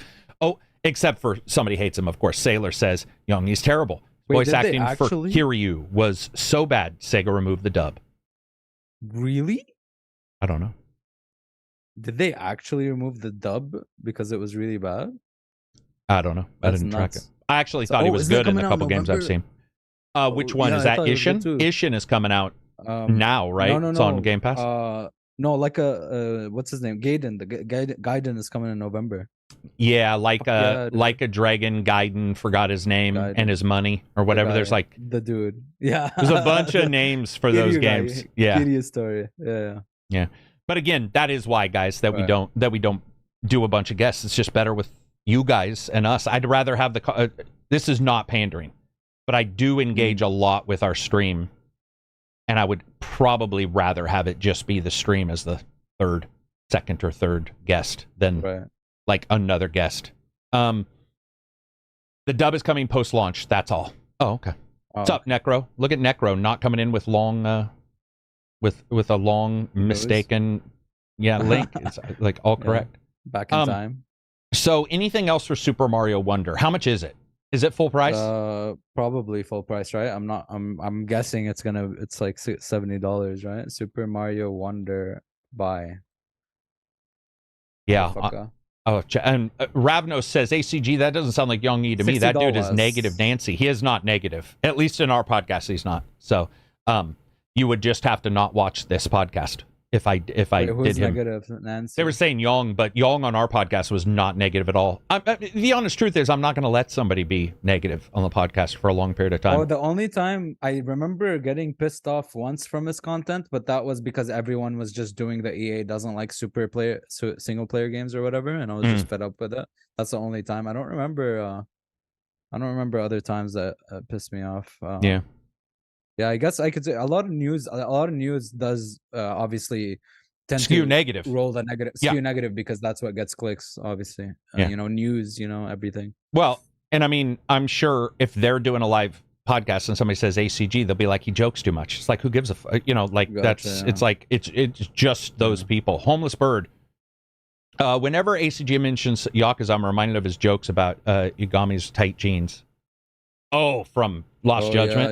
Yeah, that dude's jeans are so fucking tight. It's a skeleton. Dude. Yeah, that dude's tasting his own nuts at some point. I mean, like those things are. He has like the body of like a K-pop teenager. He does. With the face of like a 50-year-old. He does, and so funny. His tight ankle. It's like, dude, you can't even kick in those things, man. You ever tried to move in a pair of Levi's? I got in a fight one time in a pair of Levi's. It was impossible to move around. You're like, all right. Oh, did you? Yeah, those aren't sticking around. Fight in flip flops, dude. That was the worst. Yeah, I got in dress shoes one time and kicked it right off of my foot. No, it doesn't take. I mean, they were the dress shoes that are the slip-on, like loafers, I guess you'd call. Just always wear your caterpillars, dude. Like steel toes. That's what I have. Yeah. Dean Sanders, $5 super chat. Love that they added the Wednesday podcast. Both get me through work. Also love no bullshit opinions. Thank you very much. Remember, it's just mine, so my version of no bullshit. You may disagree with something. Moving on from that, let's talk about Alan Wake 2. Got 7 days, man. Oh, I'm so excited. It's 7. by far, dude, it's so weird that like Alan Wake, my hype for Alan Wake 2 is the same hype levels I had for Starfield, and same hype levels I had for like BG3, and even more than BG3, honestly. I am so excited for Alan Wake 2, man. I'm so fucking, the more I just see of it, the more I stopped watching shit, because I'm like, at this point, I'm no matter what. Why? Why? To you, what is it, dude? First of all, I love Remedy so much. I love their direction. I love their visual direction. Everything. Obviously, I've talked about that a lot, but that caught my. But as I looked more into it and saw the clues board and how like the multiple realities work and like the different boards and what each character has control over, and I am so fucking excited, dude. And seeing characters from like Control and shit, dude. Like I don't know, man. My hype levels just like went way up over the past month, dude. People in chat, do you agree with Absy? Are you hyped for that? Are you hyped for something else? Or what are you playing? For me, I would say I'm hyped. I'm very hyped for Alan Wake, but I'm really tentative because performance issues. No, there's that. But ignoring that for a second, because they can patch them, you still have the review period where it's like people are like, oh my God, this is the worst thing ever. I got cancer from this game. The big thing, though, is because Alan Wake, to me, is the first time a horror game, other than Clive Barker's Undying, a Western writer. I skew Western in horror, the Western writers versus Eastern in Resident Evil. Yeah. Alan Wake is like premier Western style horror. And a story that I could understand, get behind somewhat, but had a dark ending that I think didn't have the happy-go-lucky, we all beat the bad guys. You're like, nah, it's not really what happened. It's a pretty crappy ending, really. It's Remedy. Right. Ending. Yeah, true. It is Remedy they skew darker anyway. Where are they from? Norway, Sweden, or something like that? Like they skew darker. Like that, they live in a world where they've got 90% darkness. Masterminds. Yeah. I mean, I just want them. And then they brought in this other character, which at first I wasn't in love with. I like the idea, and it makes sense because he has to like get out of the dark place. So now I'm for it. Now I'm like, okay, I get where they're going with it. I'm excited. I'm just, dude, I'm way more excited than you are. I can tell. It's Remedy, dude. It's fucking a new Remedy game, man. But no, it's yeah, I'm just fucking excited. I'm just really excited to like pay attention to everything and puzzle stuff together again. Yeah. Like I love that part in games where your brain is like working at like 2,000 times the speed of usual, and you're looking at all these small things and you're feeling like a fucking, and then you're confused anyway, so you just watch a YouTube recap, you know? I love that. Yeah, you just cheat and watch. Another thing that scares me a little bit, they said they took a lot of their inspiration from Resident Evil, and obviously we're not talking the Eastern type horror. No, just like the gameplay style. Yeah, and I got to admit, man, original Alan Wake being an open world that they then put gates on so you could see the open world actually still occurring around you was magic. It's never really been repeated because that was a mistake. Like they tried in the original Xbox, couldn't do it, like a Peter Molyneux tree growing, where they're like, yeah, we can't do that. I don't know how this one's going to play. Is it going to play like that? Because I always talk about this, but Alan Wake, when I was with my friends and we looked down and saw where we had gone, and every location was viewable at every other location, was just, it was a feeling of things weren't sectioned off. It was like they're there, and I hope 2 is like that. That's all. Well, we know it's hub world, so it's not linear, but I don't know how that hub world is connected or if it's all seamless. Or, we don't know. I don't think we know. They can fake it too. I have no issue with putting them in the background as like pixels. I love that feeling. Yeah, because like Control was like fully, you know, you could go anywhere. And Control did a very good job of it. Right? But Control, it was in a small building, so it was more, not a small building, but it was in a building, so it was more difficult to see something. But I felt like they faked that it was always there at all times very well. That's all I need is fakery. Sure. I don't need it to be real. Fakery works fine for me. I just want to be able to see the radio tower on a hill instead of going to the hill, doing a mission, going somewhere else, looking up and not seeing the radio tower and being like, oh, seriously? Like, meet me halfway. And because if somebody, I can deal with a lot of lying in a game. I have no issue with that. Yeah. Graphically, also, man, it looks awesome. Yeah, it's the second game I think to use path tracing, right? We're gonna see the second implementation of it. Path trace. Oh, you mean ray tracing step up or whatever? Yeah, the experimental shit they did in Cyberpunk. Yeah. I mean, that interests me a lot less just because to me it feels like it's just immediately conducive towards bugs and graphical issues and performance. No, don't say that, dude. Everything's gonna work very well. Yeah, it's gonna work perfectly. Have a good ass fucking dude. Time, don't Cyberpunk me, because we're gonna have the same conversation we had after Cyberpunk, where I'm like, dude, you're wrong. Listen, we'll talk in a week, all right? We'll talk in a week. I mean, I'm excited for it. It sounds like people are saying they're hyped for it. I think it's gonna be awesome. Somebody in chat did do the Fortnite recap, which is mind-blowing. Cool. That somebody put Alan Wake and Fortnite. I mean, it's mind-blowing. It shouldn't be.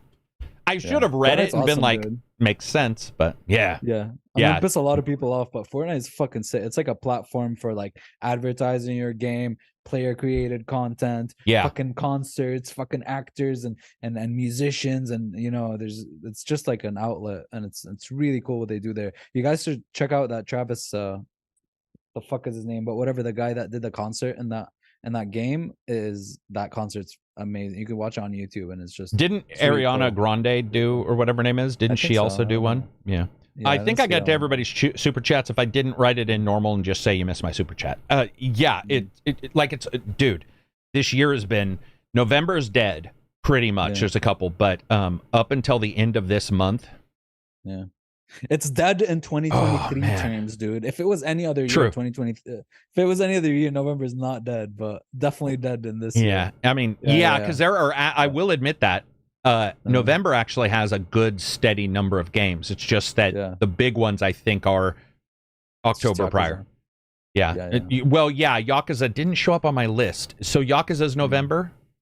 Yeah, November something. Okay. So there's Yakuza, which is, and we're talking about the new one, right? The man who forgot his name or lost his wallet. Because there's this one, and then in February there's the man who lost his money or whatever, the really weird named one. This one is Kiryu's story between, I believe, either 6 and 7 or 7 or 8. But it's basically Kiryu's. It's the interlude before the next one, the big one comes out, and it's gonna be this is their action version. The other one's gonna be turn based, but. What's so cool with because Kiryu is the new one, right? Yakuza 8, the turn-based one. what's so cool is Kiryu can go like, fuck this, break the UI, break the turn-based UI, and just go in and you punch people in real time. That's awesome. It's one of his powers, dude. That's so sick. NSD, hey ACG, just want to say thank you for reviewing Spider-Man 2. My wife was waiting for reviews, but you're my go-to, and sent her that video, and she is pumped. Thank you very much. I'm surprised your wife made it through my videos. They even annoy me, so good job. Nice, probably put it on 2 times. Steal his wife. Steal his wife. His wife is stealable. We got a question that I actually think was awesome. What's one developer you would want to meet? Now, that doesn't mean on the podcast. It just means, is there a developer out there that you would love to look at and go, I'd love to just sit down and pick that other brain for like 2 hours? Oh, a lot, dude. Jesus. Obviously, John Carmack. Yeah.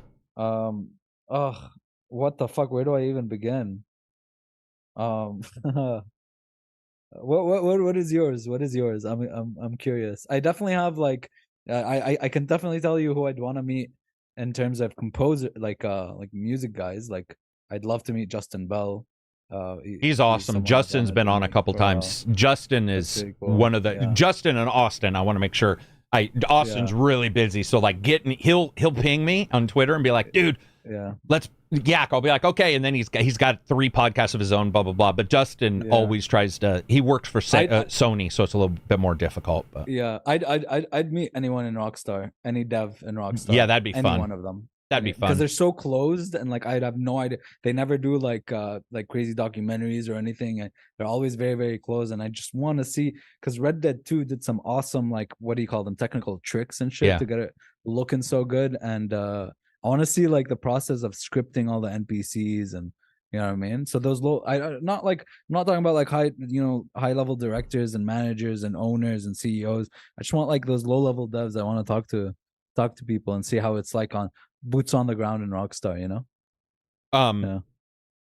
So I would probably not even, and I've never invited him, and I probably wouldn't, because I feel like he's repeating himself now, which is unfortunate for him, and I don't want him to have to do that. But I would like Ken Levine, just because of storytelling from BioShock and stuff. Like, he'd be awesome. But every time he jumps into any, and I've seen all of his interviews, every interview. Colin did a good interview with him and tried to go off the beaten trail a little bit. But when somebody's in their brain, I think that's a little difficult. And I feel like I would be regurgitating the same questions to Ken. But I would love him. John Carmack would probably be the easiest, just because I like tech. He loves tech. And the idea of picking his brain, I know that no matter what I knew or whatever, I could be like, so how did you do this? And it's VR, it's mega textures, it's this, it's that. And he just would be able to go off for 6 hours. And I genuinely love him. Like, and I would also like John Romero too. I would love John Romero, because I got to hear him talking to somebody at GDC when we went. He was talking, we were eavesdropping. We were doing the lunch thing, pretending to eat, and he was talking to another dev. And I was like, And then Warren Spector, who did Thief, you know, he created the original like immersive sims. The immersive sim Godfather. Yeah. That's a lot of answers. But all those guys. I think there's a difference between Warren Spector was on a podcast with the Weird West guy, the French dude, the really hot guy that left Arcane. That left Arcane. They were in the they were in a, and it was really really cool, because they're like immersive sim nerds and shit. But with Ken Levine, dude. Speaking of that, Judas, we haven't heard in a while. Isn't he working on that? He talked a little bit about it on that podcast and a couple others, but you know, that's another thing, is like, you have to catch somebody when they're done, when they can talk about it. Yeah. You know, and when they're also not regurgitating, like, there's something about wasted. I don't want to waste you always want to, even if I was talking to you, like, for example, me and you, I don't always say, give me a call, because I always feel like I'm wasting time. So it's like, we'll text. I have this very nervous feeling of wasting somebody's time, but I would waste John Carmack's time. I'd be like, dude, let's waste some time. Because I also feel like John Carmack has a childlike, it's fascinating. He's like, well, you know? But it's also rockets. It's also, he's like me, where it's like, I like a little bit of everything. So he would be fun to just be like, let's talk about solar panels. And he'd probably figure out a way to make it interesting. You know, when I say programmer, I don't mean like literally just wants to talk about code, but he's like a nerd, like a dude, like a dude sitting there doing code, like interested in a lot of nerdy shit. You know what I mean? Yeah. I think it would be awesome to see, like, to sort of discuss and have some discussions with them that weren't always just based around games. I think that's one of the reasons. Another question we were asked: do you still buy toys? So this is funny because are we considering statues for games toys? I think we are. It doesn't have to be like it doesn't have to be posable. Statues. You know, so like yeah, I for sure do. I buy Lego. Sometimes they're pretty expensive, so I try to curb. Once you put a Lego together too. Falcon? No, I buy small Lego because I know they're pretty, you know, you can just crack them open, throw them together, and you're done. I bought a couple statues for games in years past. I haven't bought anything recently. But like, do you buy anything like toy like? You know, I thought about it. Like, I think I want to start collecting something. I just don't know what it is. I don't have like a tangible thing I collect other than books. Like, I want something like they're decorative and a collector's item stuff, but I just haven't figured it out.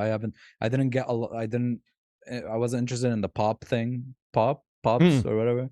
Yeah, the little bobbly head dudes. Yeah, and I don't really buy collector's editions of games that much. I don't buy physical versions, so like I don't even get goodies that much. But I'd like to. You know, it's a thing I've been thinking about, especially when I move. You know, but for now, yeah, I haven't in a while. If you consider airsoft toys, which I guess you could because they don't kill people, they just shoot. I definitely used to collect those a ton, but yeah, I think as I've gotten older, I have more money to collect. Technically not right now, but most of the time you have more money to collect, but I also become more frugal with collecting. Like as a kid, there's something about the new flashy thing. But as you get older, you start to realize everything's a new flashy thing, and then your brain turns on. Especially you know, these days, right? Yeah. What about you with cases, computer cases? Do you go blingy bling on a computer case? No. Like, do you go nut? Me neither. I went 100% utilitarian with this one. Just has amazing airflow, but it's not a looker, and I don't give a shit because it just sits right next to me, and nobody fucking sees it. I don't even look at it. I don't give a shit how it looks, but it has amazing airflow, and that's what I care about. And I black tape over every light.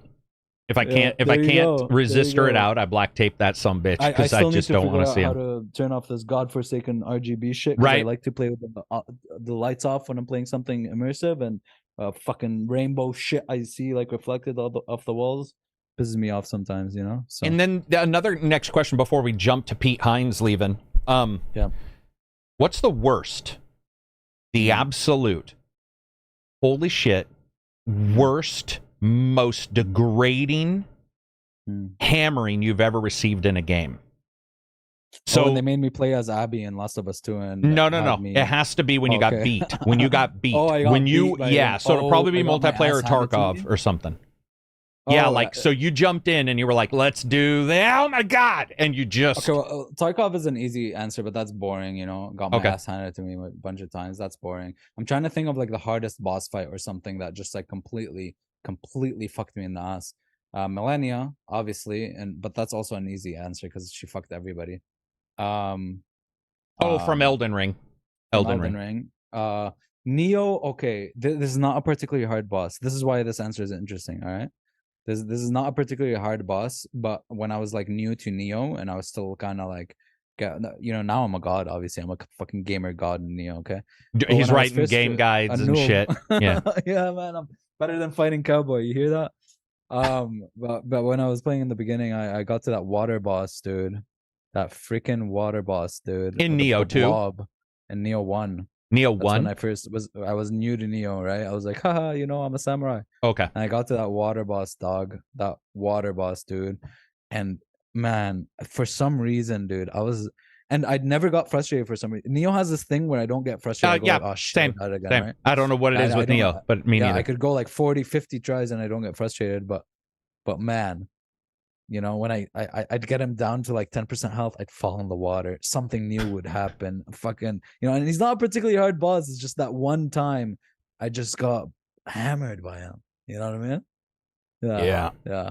And Neo has something that I personally do not know how it works, but I've never got frustrated in Neo 1 or 2.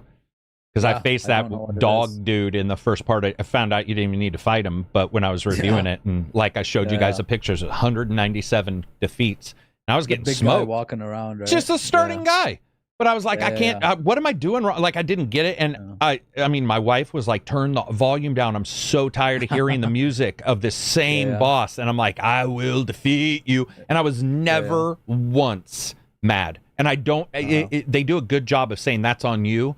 And after a while, even that's on you can frustrate you. But for whatever reason, dude, Neo, where the opposite happened in Sekiro when I met the ogre the first time. And I was like, fuck the developers, fuck the game. Oh, yeah. I'm going to go to their place. I'm going to beat them with my controller. Like, I was so mad because that guy would grab you while you were on the other side. You were like, dude, everything's cheap in this. What the hell? But Neo doesn't, I don't know what it is. Neo's, it's fantastic in that particular measure. And Neo too, after you're done with that first dude, you're like, yo, I mastered this fucking shit. I mastered the parry because he does a lot of those moves. And my God, where dude. And you'd be like, what, this guy, what's he doing? I don't know what it is about Neo too also, but it does a good job.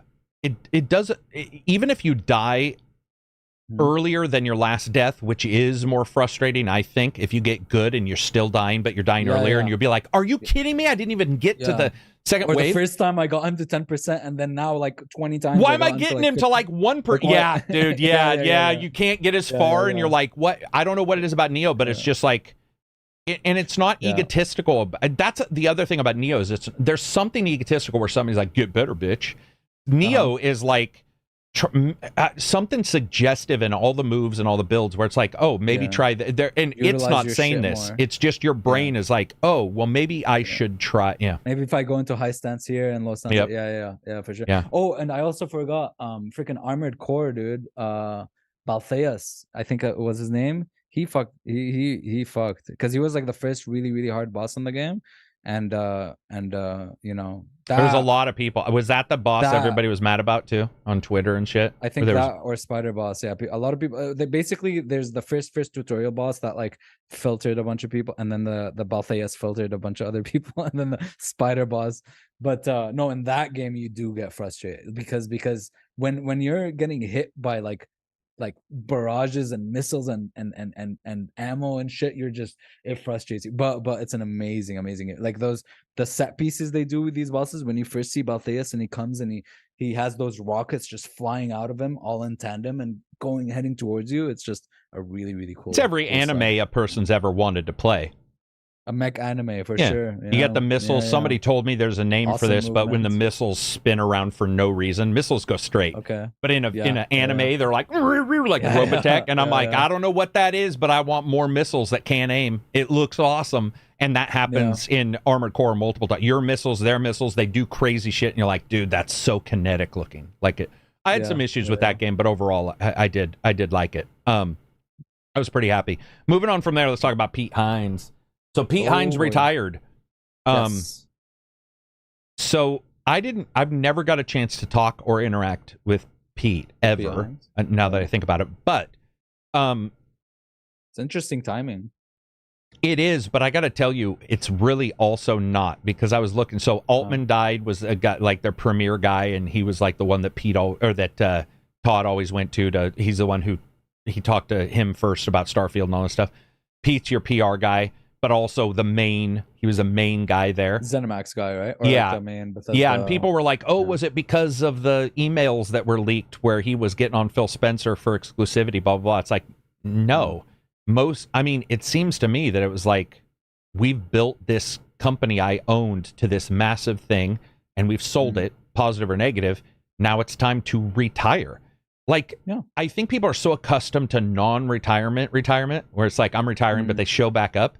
That when the doctors from BioWare left, everybody for a decade thought they were coming back. A full decade. They would meet them at their winery. The one guy does a brewery, and they're like, about BioWare, and he's like, dude, I'm done. I'm not coming. Like, this is my thing. I think with Todd, I could be wrong, but it feels like a guy who's like, dude, why not get off of the treadmill of 25 years? We've made it. We've made it. We've done it so well that we're known for blockbusters. Why not leave when you finally make? I'm sure they all got a good amount of money for the shares or whatever they sold. Like, let's do this, man. Let's leave when nothing bad about it. Or I think Todd, crazy. Dude. I mean, Todd has talked about he'll probably stick around for Elder Scrolls. I mean, he's made that pretty clear. But least, it's like they're getting to the age where it's like, dude, everybody retire. I mean, who can? And they can live comfortably if they do at the. You know what I mean? More than comfortable. More than cover. I mean, I think they'll be self-sufficient. Yeah. But no, I really like Pete Hines, man. One of my fondest memories of him was when people were bitching about Wolfenstein having Nazis, and he was just unapologetic, like, you fuck up Nazis, bitch. I love That's it. The game. Yeah. I'm like, hell yeah, dude. You gotta don't be doomed to history. You gotta know it, man. And you gotta know these guys are bad guys. You know, you don't want somebody later on being like, well, the internet told me they're bad guys, but I don't trust the internet. Not even putting a swastika in the fucking game, dude. Yeah. Well, and they censored Wolfenstein in some nations where they did a weird signal and they removed his mustache, and it, as the people in our Discord can attest, it made you know it was Hitler worse, because you're like, dude, now it's even more offensive. It's like, why are we pretending? It's like, it is still the dude. Yeah, you know, he retired, the main quest writer for Starfield. Starfield's now done for those kind of things other than their DLC. He also left, but he's going to another developer. I personally, it just doesn't surprise me, especially on a giant sale like this, man. And Bobby Kotick is leaving at the end of this year from Activision. I personally, even if there weren't troubles with him behind the scenes, I also feel that a lot of these guys, a lot of the big guys do leave whenever a franchise is sold like that. It just, you know, sort of the thing. Cash out. Yeah. I mean, at some point, Pete Hines, and if you like games still, maybe you're like, dude, I'd like to play some games. You know, you've heard Todd say it. He's like, I would love to play this game, but I'm too busy working on this one. It's like, well, at some point, playing a Red Dead would be fun. You know, let's play a Red Dead, you know, instead of working on my next game. So, yeah, I think it's awesome. It's obvious that you can't really undersell how much he's done. That's the other thing. It's like some of these guys, the reason why people are playing all these big games are because of these people. And now that they're leaving, they'll be replaced by others, you know, that have grew up on their games. Hopefully carry that on. I would hope with Scott. Yeah. Cycle of life and death. Yeah, it's a little better than dying. You know, when you're there, right? So it's just which we've seen a lot of times. Yeah, a little bit. I mean, I guess dying doing what you love. But do you feel that, see, I didn't know much about what Pete Hines really did game-wise. I just have never tracked that because I always saw him as more of the guy who was like the behind-the-scenes. I think he was like a publisher lead or something, but right?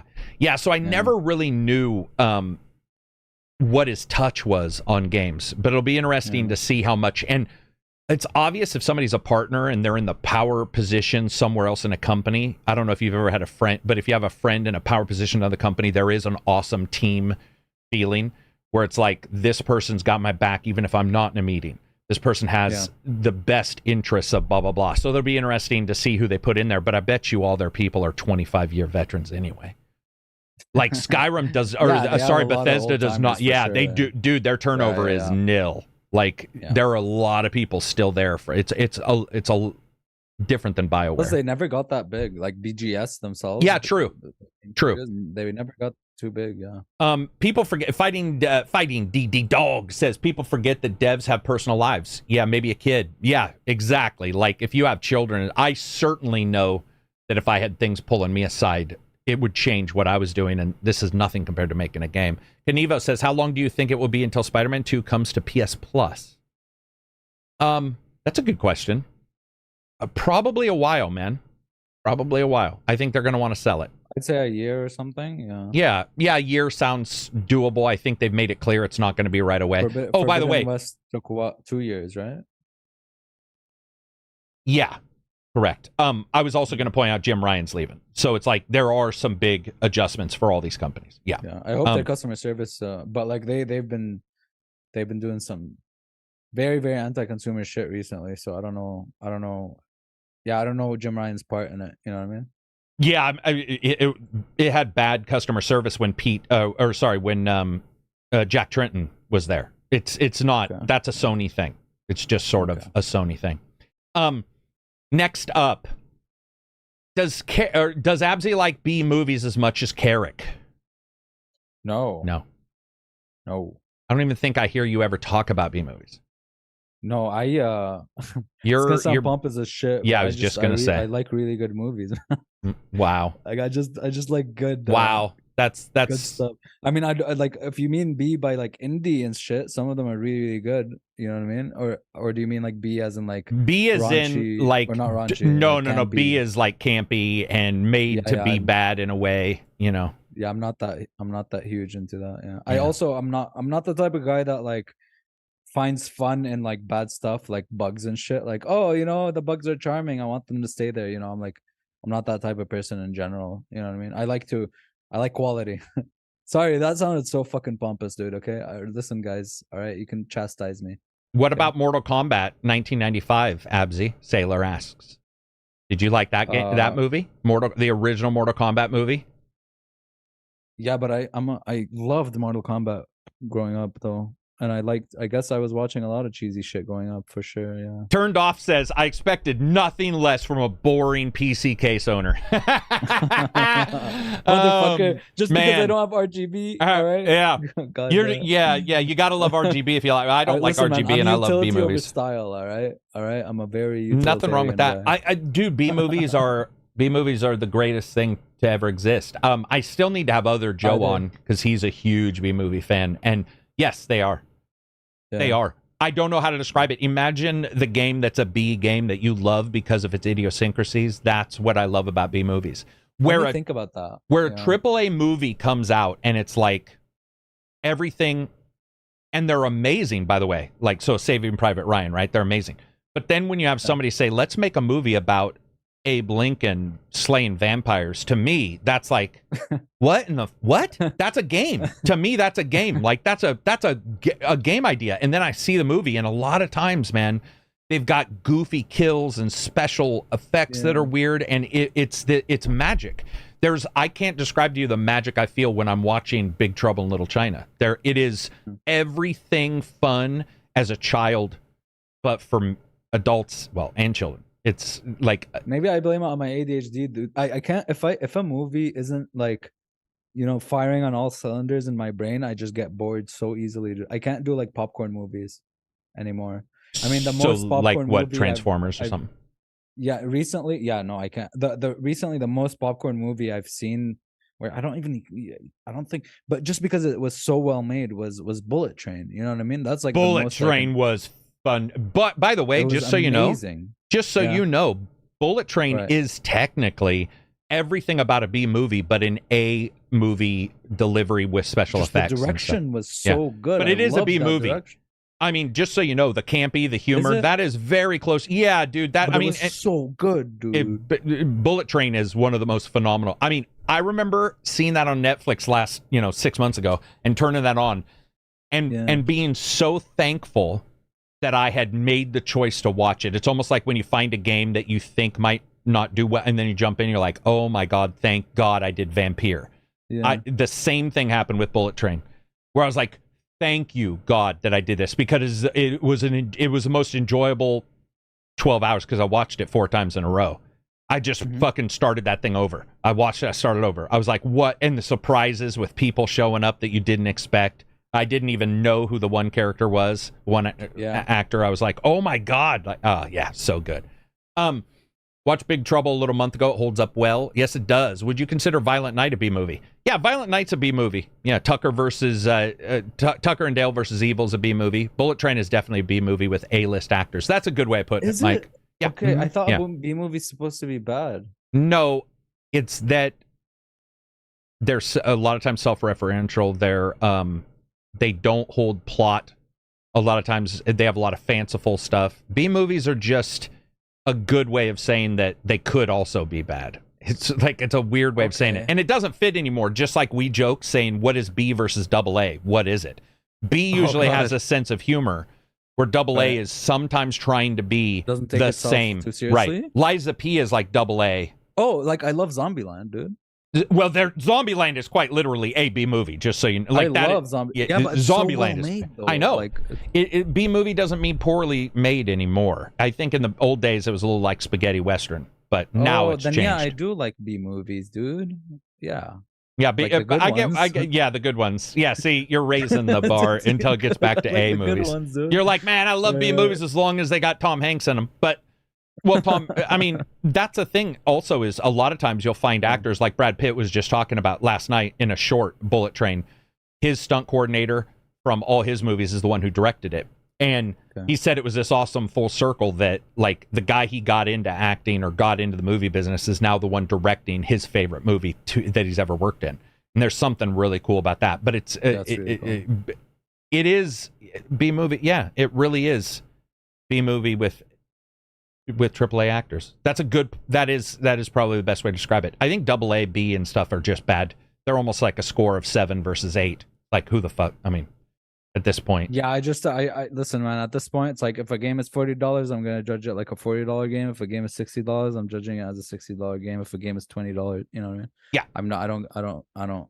That's it. But I think with B movies, you don't search them out where I do. You don't.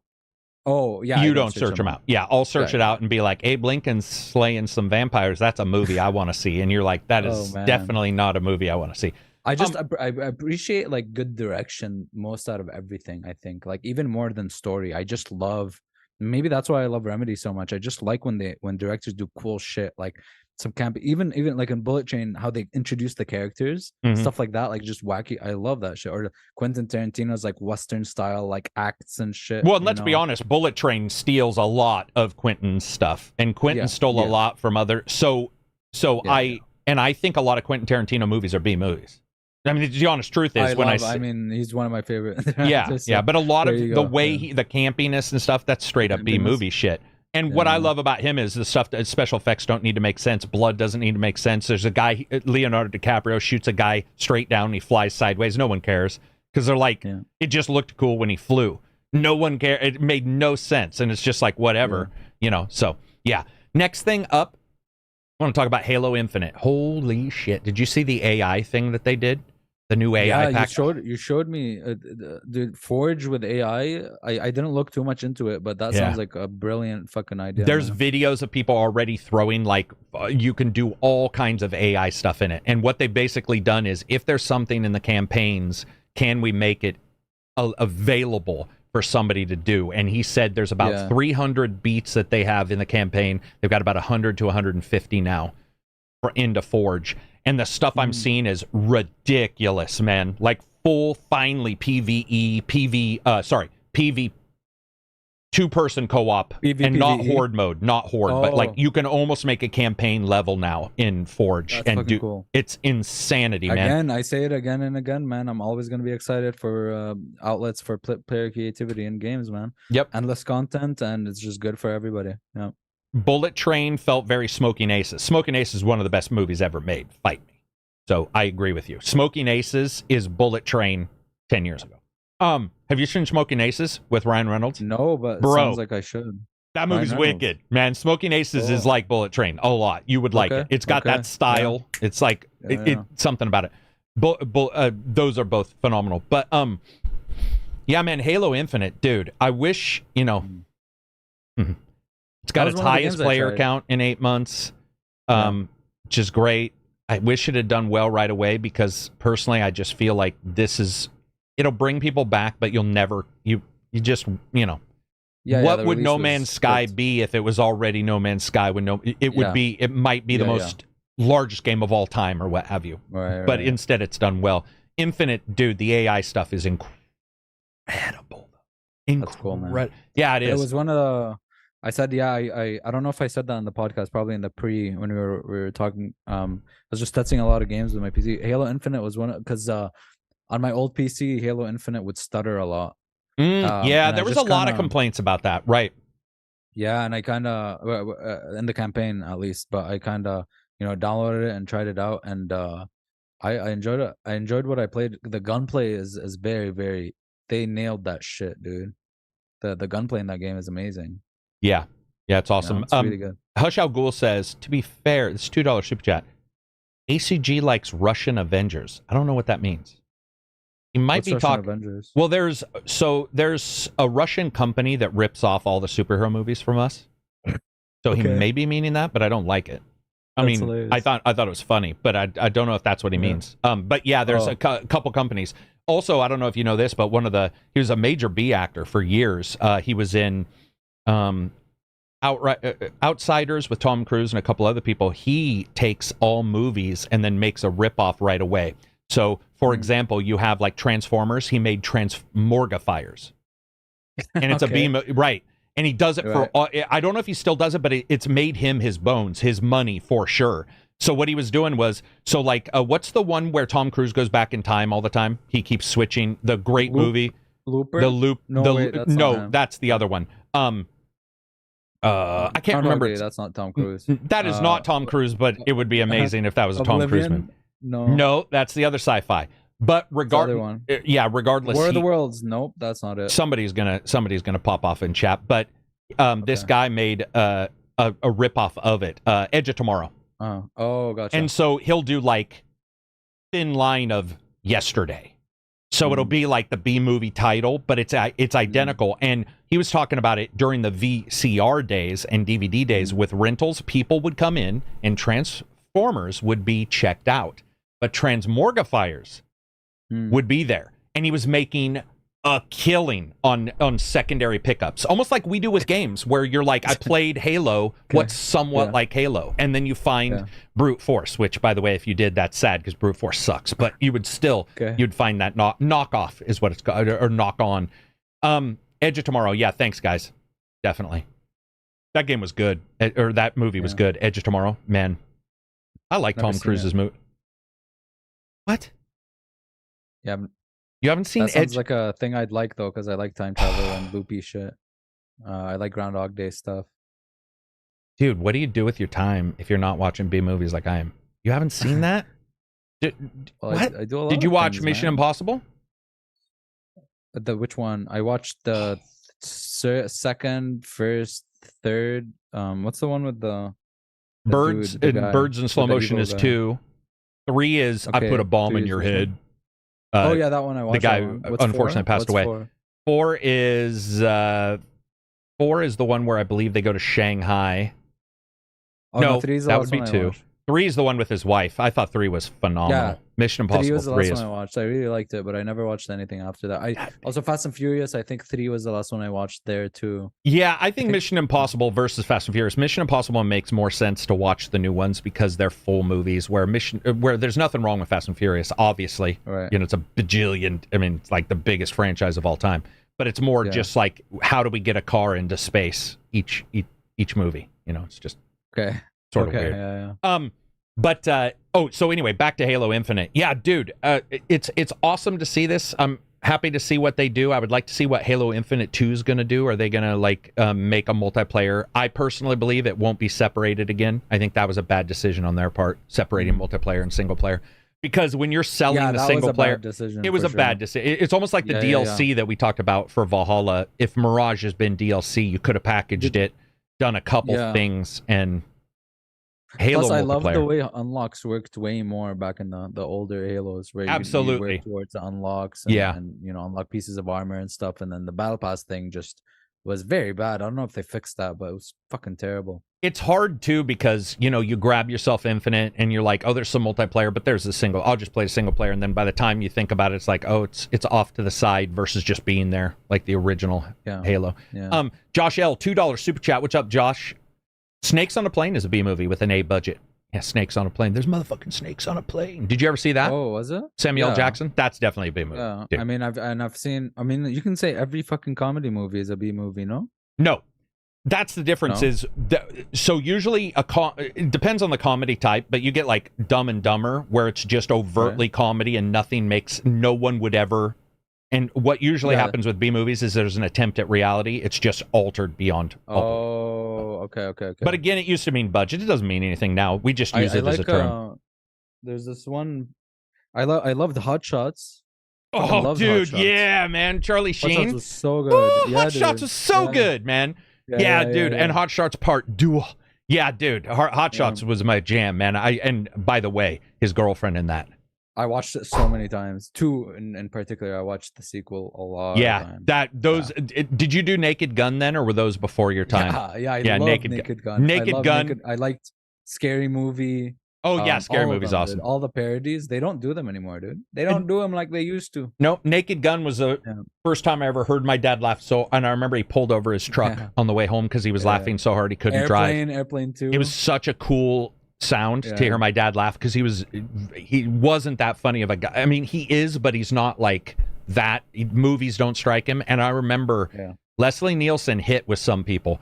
And I remember my dad, I would repeat a sentence and my dad would fucking, full belly laughs. Like Talladega Nights is that way for me. Whenever somebody tells me something about Talladega Nights when he was stabbing his own leg, and I was like, what the fuck? It was so great. All of Will Ferrell's movies just fucking crack me up. Yeah, man. A lot of his stuff, my mom and dad hate him to death. They don't like his stuff. And I'm like, it's weird because I find him like Jim Carrey, but with his own way of delivering things. Right. But for some reason, hates like Jim. No, I don't know if she she just likes Adam Sandler a lot and Jim Carrey and like and Will Adam Ferrell Sandler, somebody I just am not a huge fan of, man. Yeah, I like some of his movies. The one where he went back to school, I thought was hilarious. But I don't find him overtly funny. I think when it goes to slapstick, I really like it, true slapstick. And Adam's normally not like that. Where like Jim Carrey, obviously, was just beyond slap. I mean, his movies, the Ace Ventura, holy shit. Remember how weird, like, I was used to, I was watching, there was a lot of Adam Sandler movies. They were all comedy. And then, like, Click comes out, right? And you're like, oh, cool, this is going to be another, like, fun movie. And then, nope, this guy is running in the rain, fucking dying, asking for his son's forgiveness or some shit. Like, what the Do you know another? You see, this is the problem with comedies is when they try to get serious. Wedding Crashers. The first half of Wedding Crashers was hilarious. And then it mires itself in this, like, self-important, indulgent, sad. And you're like, dude, it's not funny. It was like two people directed it. The first half and then the second half. And you're like, this went from funny to why in the am I sitting here watching this? It's so bad. We've seen games like that, though. Have you ever played a game where the first half is like... let's not talk about the bad half being better. Let's talk about the first half being good. Alone in the Dark? Alone in the Dark is a good one. Have you ever played those where, like, the first part, you're like, wow, this is... And then it's like, front-loaded, and then the rest of it is like, oh my god. Alone in the Dark is the most memorable one because I remember I was like, yo, this game is awesome. And then by the second half, they're like, yeah, you got to collect these snakes and shit. And I'm like, okay, dude. Like, it's like the devs just got bored and they're like, it's like they just got bored. Hush Al Ghul, $2 super chat. Edge of Tomorrow is based on a manga. I wasn't aware of that. Fuck? Interesting. So I want to talk about a smaller game, everybody. This is Cyber Knights, and it's by the Tracé brothers, who also did... Star Trader Frontiers, one of my favorite games of all time. It's on Android and Steam, but they just released their game called Cyber Knights, and dude, I hope every AAA dev is looking at this game. So basically, it's a turn-based cyberpunk with a ton of Baldur's Gate in it. And one of the greatest things they did is every decision you make is tagged onto your character behind the scenes in the editor. And they have a thing called the casting director, and it will take those and build missions from them. So one of the examples was you're in a battle, a guy dies, and you leave dead on the field. Like and then you go do your thing. But if you run out of people later, it may say, oh, Mike didn't die. He was resuscitated by a trauma team and taken to jail. So before you can do this other mission, you should go rescue him from jail. Yeah, like an AI. And it's got thousands of these tags. We live in a simulation. Dude, the game... But this game... I just want to talk about this game for a second, because these guys, Trece Brothers, or Tress, I might be pronouncing that wrong. I've followed them since Rogue Trader on the Android, and I've never seen a better UI in my life, ever. When you upgrade a character, you might have 200 people on your ship. And when you click on one, it'll tell you every single person that has the same skill you're about to buy. It'll be like, it'll show so you don't double up. It'll be like, so-and-so already has this. No one has this, blah, blah, blah. Very good UX. It's like Dune a little bit, where it's a lot about factions and ruling families. You have all these kind of skills. Every character matters. And this one has got amazing reviews already. It's only got 20 reviews because it just came out yesterday. But Cyber Knights is like cyberpunk. There's a lot of hacking, a lot of stealth. It's 2164, the year 2164, I believe. But all of these tags matter. So a skill could matter, and it takes it and it creates stories based on all your character's skills, but it also doesn't always do it. So you don't always go, I've got a shotgun, there's going to be a special shotgun somewhere. It's not like that. It's just that it has the ability to do so. And some of the stories I'm already hearing from people are like, oh my fucking God. Like, it is the best part of exactly what I want in a game, where your choices matter on skills. So, for example, if you have a bunch of hacking, really high-level hacking, you might get a group that's, like, against hacking, where their next mission is they know you have a bunch of hacking, so they've spent all their money on a mainframe's anti-hacking, but then you might be able to sneak in with your guys who are just blowing shit away. And it's cool as fuck, dude. Oh, dude, it's awesome. So if anybody checks it out, it's $26. It is more than the $19.99 B game, I guess. But these guys, it's been an early, it was a Kickstarter, $260,000. They got a Kickstarter, well worth it, by the way. Fatal Baptiste has got it. A bunch of people on our Discord have got it, and it's like everything Shadowrun from Hairbrained should have been, or Lamplighters League. It nails it. And so far, I've only played a little bit and already could tell that, like, everything I did, I was like, oh, for fuck's sakes, they're going to track. And it's soft tracking. It's not that hard. You know, like, if you shoot somebody, everybody knows you shot somebody. You kill a chicken in Skyrim, some motherfucker 10 miles away is like, you killed a chicken. You're like, dude, that doesn't make... Yeah. There's like a chicken murder board where everybody tells each other. Right. That's not what this does. It's soft. Yeah. And it will not always do that. And it's awesome. So anybody who's out there, weird. Cyber Knights is what it's called. Go ahead. Sorry. It's just my mind is blown right now, because I literally today I was having this like shower thought, where I was like there should be a game where it's like procedurally generated, but AI procedurally generated to the point where it's like an AI dungeon master where everything you do kind of influences the procedural generation. And then then you tell me about this shit, you know? So yeah, that's insane. Do you know when it's on Kickstarter, right? It just came out. It's in early access now, but it is a full. Even though it's in early access, and I normally don't go for those, I actually the systems are there, the story's there, and as Rogerio says, love the Tressé brothers. They support their games forever. Templar Battle Brothers still has updates. Yeah, that's like 15 years old. It is ridiculous. And by the way, it's the #1 Android. I was looking at my Android hours. By far higher than even my phone or Discord hours. Like, it is, I have played so many hours of Star Traders, it is pure insanity. Frontiers? And it's called Star Traders Frontiers is the one that caught me. Yeah. Yep. And it's like a little bit like Slay the Spire, because you'll see two guys standing in a row fighting. They have special cards and stuff. But their UI is the best. It is unbelievably cool to have a game where you have that many characters and you're like, oh no. And we've all done this, where you buy the skill for the same guy and you're like, oh, he's already got headshot. Like, damn. I remember exactly what you're talking about. Yeah. And this one's like, no, 15 people have 15 people have special missile. One person has like make the crew happy, when you're parked and not doing it. It's just, these guys are amazing. There's a reason why I've tweeted them like 15 times the last 2 days. But if you guys get a chance, their games are phenomenal, and they are probably the only company I will ever say on early access is worth checking out. They deliver their shit no matter what. Like, they deliver the shit. Let's talk about somebody who didn't. Man. Hairbrained Studios and fucking Paradox split up yesterday. Yeah, man, they split up. Apparently, Lamplighters League wasn't where it was supposed to be. What were the problems of that game other than performance issues? Mostly performance, I think. Performance in a It's in a position where they did Paradox. Sorry to Paradox. Paradox also released Star Trek, which sucked. The new Star Trek game is a fucking disaster. Okay. I think it's a disaster, and it's got a lot of technical issues. They didn't do a lot of PR for this one. Lamplighters League had an awesome fiction, but it had a lot of tech issues, and it shouldn't have. You look at it and you're like, guys. This could run on a Switch with some downgrades. But guys, where you sit them aside and you're like, dude, let's talk. I thought it was just Stellaris, but Star Trek, dude. No, it was Star Trek mod. Not mod, sorry. It was like a Star Trek mod for Stellaris, and it also released to mostly negative. But, dude, I'm telling you, Lamplighters League, like, Hairbrained just has some bad luck, man. They just can't. They can't, dude. What did they do before? The Shadowrun ports. They handled those. The Shadowrun games. They handled those, and then they did the ports, which were a little rough.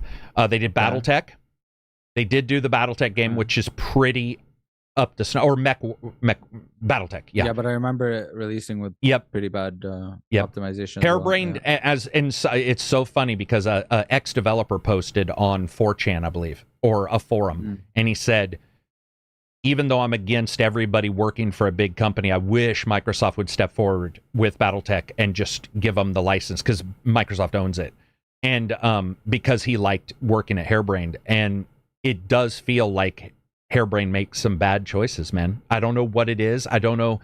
Paradox also makes bad choices.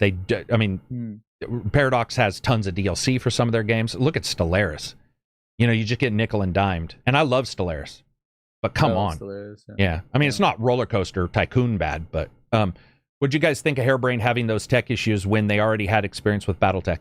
Yeah, exactly. That's the problem is guys, other than Lords of the Fallen, which reviewed to overly negative on Steam and still had 80,000 concurrent players, right now, competition's really high. You can't release with a bunch of tech issues. I personally think. I don't know. Especially this year, right? Somebody said, is it like Watch Dogs Legion when it comes to Cyber Knights? Thank you, because I have a note here that says, make sure to mention Legion. And I forgot. Okay. Yes, it is like Legion. It has the same exact feeling of organic gameplay that Legion does. Systems? Sorry, what you were asking something. I interrupted you to get that out. I forgot. But Legion did have. I was kind of very surprised with Legion's emergent systems. You know what I mean? Like how like stuff would happen, like the scripting of all the different characters and stuff like that. It was great. I always like sim stuff in games, man. I always talk about it. I always say how much I like simulated stuff that just allows for more dynamic gameplay and And you don't need to replace everything. Just add it like Nemesis. Nemesis system was added on top of Batman style gameplay for Lord of the Rings. Yeah. That's how it worked. Legion now with patches I love, and Legion had a lot of issues with tech, and it had some other issues, but those games, if they just add it on the side, it feels good. It's like it's a system you can engage in. It's a little bit like Spiderman does it with random crimes, where you're like, okay, I want to be Spiderman right now.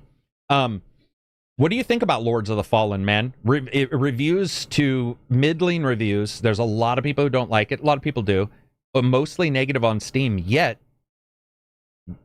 it's selling well. Here's the thing. What I think, like, I don't know.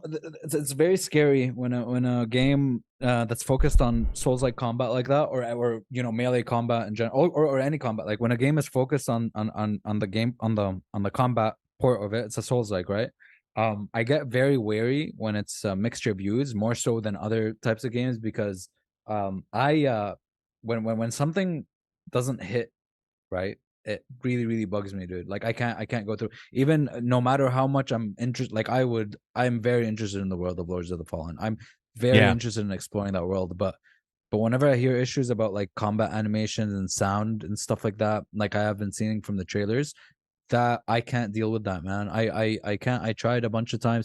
You know how much I hate Star Wars. You know what I mean? Like there's just something about the impact that really matters to me in games like this. And if I hear anything mixed about it, I just instantly, because I notice it a lot and it really bothers me. So I don't know. I didn't really get to talk to anybody in detail about how it felt or anything like that. So, Isn't it weird too that a game that's built on that, like you said, when a game that's built on that has problems delivering that because of performance, it's so funny how fast my desire to play it just dropped. So if somebody said, despite if it wasn't Dark Souls, it might be a slightly different, but it's Dark Souls, which happened with Liza P, by the way, with the parry system, where it was like, ooh, this seems abnormally tight for a game that doesn't always hit it. But then when even Johnny was like, dude, sometimes Lords of the Fallen won't pick up on a button press, and I'm like, whoa! This is a Dark Souls game. Like, of all the games in the world that you probably should make sure picks up on every button and every move, it would be a Dark... And my desire to play it cratered. And this is even prior to its release, when I heard a lot of people behind the scenes being like, dude, this fucking game's rough. And I was like, oh no. Because I vacillated on that one, man. I was like super high, then middling, then really high, and then... Same. and then just yeah. It cratered. It's because like they improved like some stuff with each trailer. Yeah, because there was a trailer that like I was like, ooh, the combat and the sound is just like that feels very off, and then they released another trailer. Like, yeah, I actually remember that trailer where it's, the first. I remember people bitching about the sound and a couple other things in one of the trailers, being like, is this like B level? And then they cleaned it up, and I don't even know if that's a problem in this one. To be honest, as in the finished product, I don't know if that's a problem. Yeah, and then I thought, like, I kept hearing that it's a AA game with a smaller team and a cheaper price, and if that was the case, my brain would excuse a lot of that stuff. Like if I bought it for $40, it's not that I don't have the money to buy it at full price. It's just that in my brain, it's psychologically I excuse stuff more. Yeah, you know what I mean, for a different price. If I pay like $70 or $60 for something, I expect the polish. You know what I mean? And it just like I can't get with it. Yeah, everybody in chat, anybody who's played Lords of the Fallen, what are your thoughts, good and bad? Don't pump it up. Also, don't smash it. True thoughts. What are you enjoying? What are you just? Tell me what you think about the combat. That's like the most contentious thing that I'm worried about. Yeah. I think also, dude, like with price in particular, whenever I see the small team being pushed, by the way, they didn't push it. I want to make sure that's clear. Others did. This happened with Ascent. The Ascent developers went out to say this small team bullshit can't continue because you guys are going to think something. They had like 250 independent devs helping them. They were like, it's not 11 people. Please don't, because if we don't hit on something, somebody, and then they find out the 200 later, people are going to freak out and be like, what?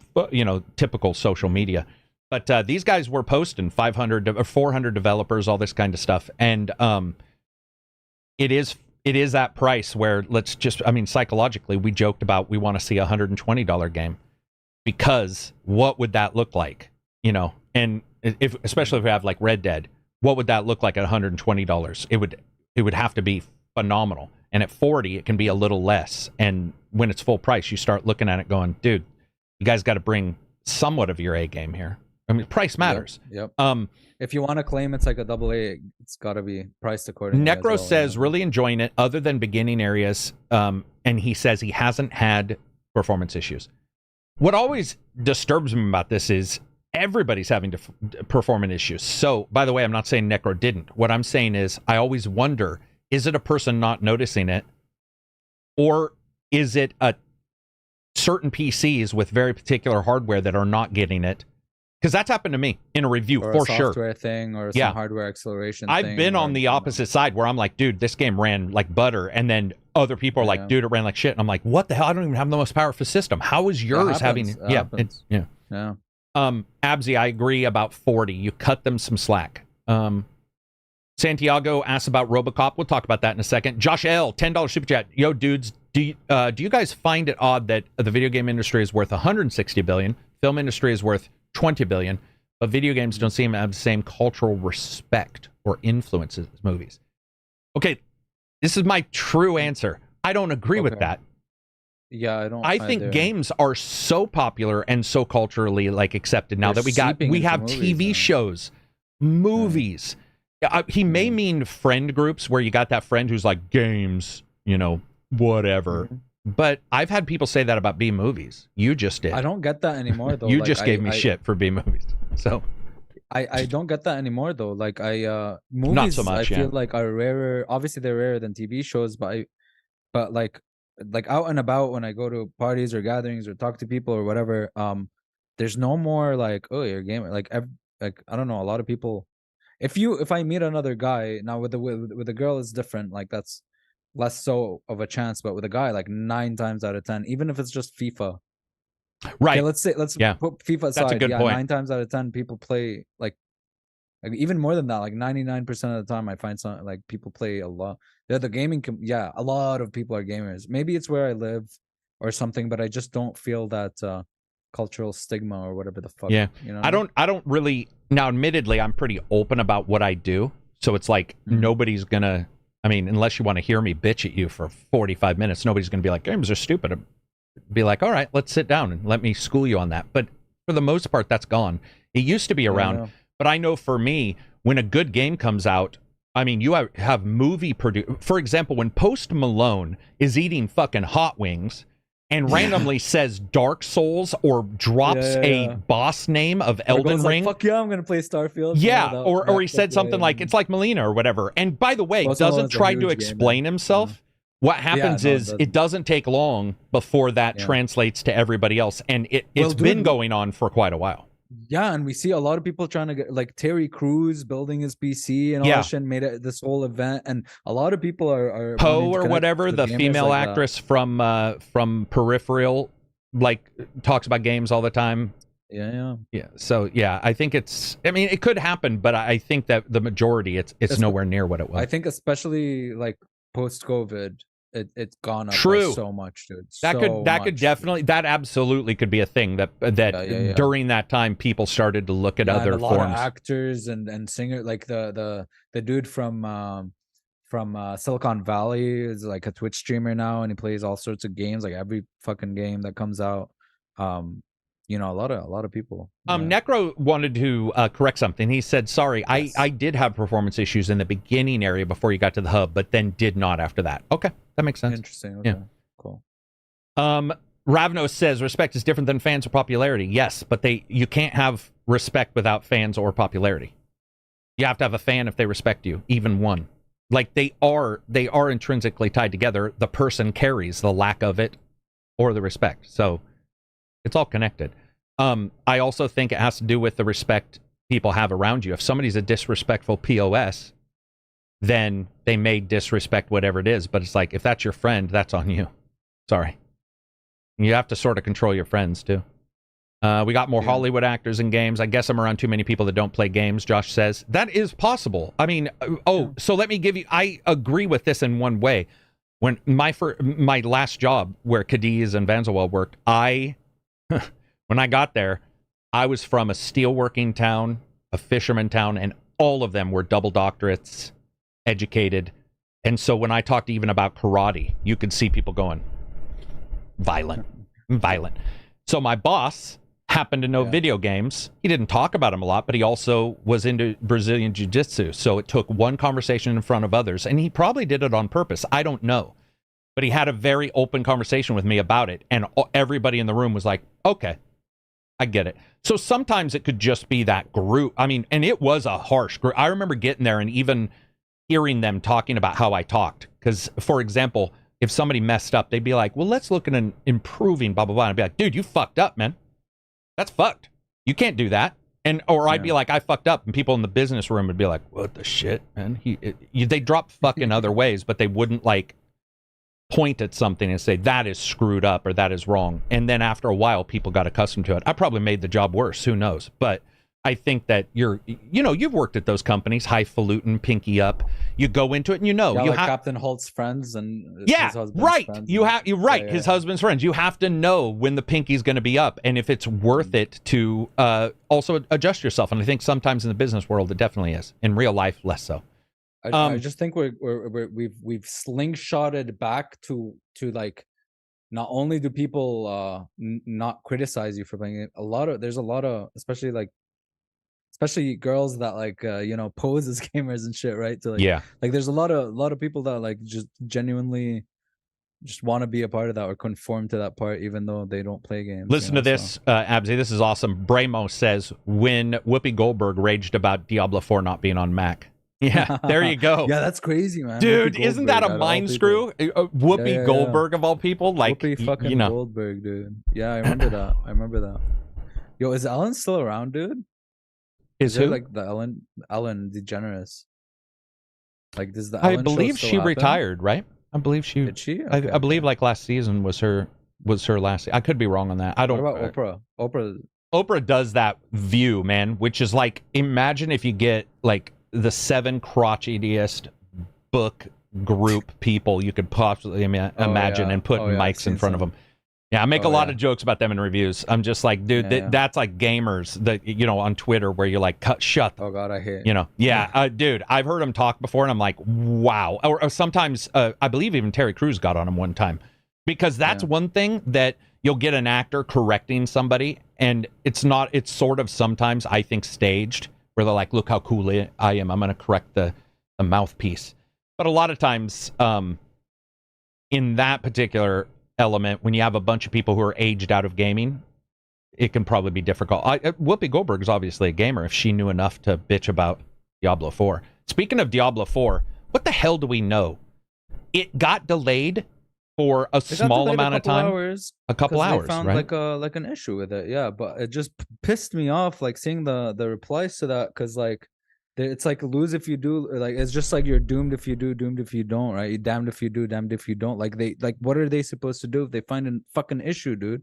Either they delay the game a couple hours just to fix the issue that they found with the servers or whatever the fuck, or they release it into the public and it has issues and people bitch anyway. You know what I mean? So they did the right thing. They were like, okay, we found an issue. We're gonna delay it a couple hours. Sure, it might suck, but people saying like, oh, it's the end of my life. Like I stayed up for this. Guess I'm going to bed now, huh? Like just shut up, dude. You're so entitled. Okay. Yeah, I don't personally. I would much rather have them delay for, let's say, 3 or 4 hours than roll it out to everybody and have 20,000 YouTube videos. It's like you have a 4-hour delay where people can possibly make some bitching YouTube videos or whatever. And then once it's live, it's like, okay, now we got to talk about, there isn't as much time. Instead, I'm sure there's its own issues, and I don't know what they fixed, but issues for me, pop out, man. It's live. Issues pop up. Yeah. I also had somebody tell, they were like, oh, I can't believe all this time they didn't find an issue. And I'm like, listen, man. We had a multi-million-dollar contract, and I remember 8 hours prior to going live, we found a bug that was so arcane, it took like 7 steps, but then you realize 100,000 people, 7 steps is nothing. You get 10% of your fucking people are going to hit that. And we were like, whoa, we need to put a pause on this and figure it out. Right. And dude, there's due diligence in it. To me, it's due diligence to look at something and say, and I'm sure they didn't want to delay it. That's another thing. It's almost like people think, man, I want to delay this. It's like, it's not nefarious. But I do agree with some people in chat here. Like, I played some of it. I do wish I could just play it offline because the server issues the lag is pretty rough. Like every time I dash or I dodge, the game lags. I have like over 150 ms in my latency. So right now I can't. This really D4. Play it. Yeah, in season 2 right now. It's getting a lot of server issues. So I can't really. I'm not really enjoying my time with it because of that. So I guess it's normal because it's like a new season or whatever the fuck. Maybe I waited out. But it does have its issues. It does. But the new vampire aesthetic thing is pretty cool though. Like fighting vampires and earning pacts and shit and using them to do stuff, you know? Dude, speaking of this, I talked about this, I think, on our first Wednesday podcast. It might have just been on a Friday, where I was saying that it disturbs me a little bit that Microsoft went with NVIDIA for streaming. One of the reasons why is because while I like GeForce Now, some of their shit's half-assed. And I was like, can Microsoft team with another half-assed company, another company that's got a bunch of issues? It seems like they make it seems like a lot of the stuff that they do, and even the people they go with, have issues. Somebody was just peeping GeForce Now and saying, thanks, Karak. But dude, last night I was trying to do GeForce Now. I own the games, so it has nothing to do with ownership. I could play it on Steam, but I didn't want to. I want to play it on GeForce Now. Okay. Dude, NVIDIA is one of the most fucking corrupt POS companies in the universe. The way they handle GeForce Now is unbelievable. They have a forum that isn't even like their support staff. It's like a general forum for all their support. It's talking about bad support. Like for Sony, GeForce Now trumps it, dude. There were people, you go in and a game will just say down for maintenance. And you'll be like, well, what does that mean? You know, it's running on Steam. Why is this patch not? So you'll go online. Starfield had this. Cyberpunk had this with Phantom Liberty. Last night I was having it with 2 or 3 of the Assassins. Division.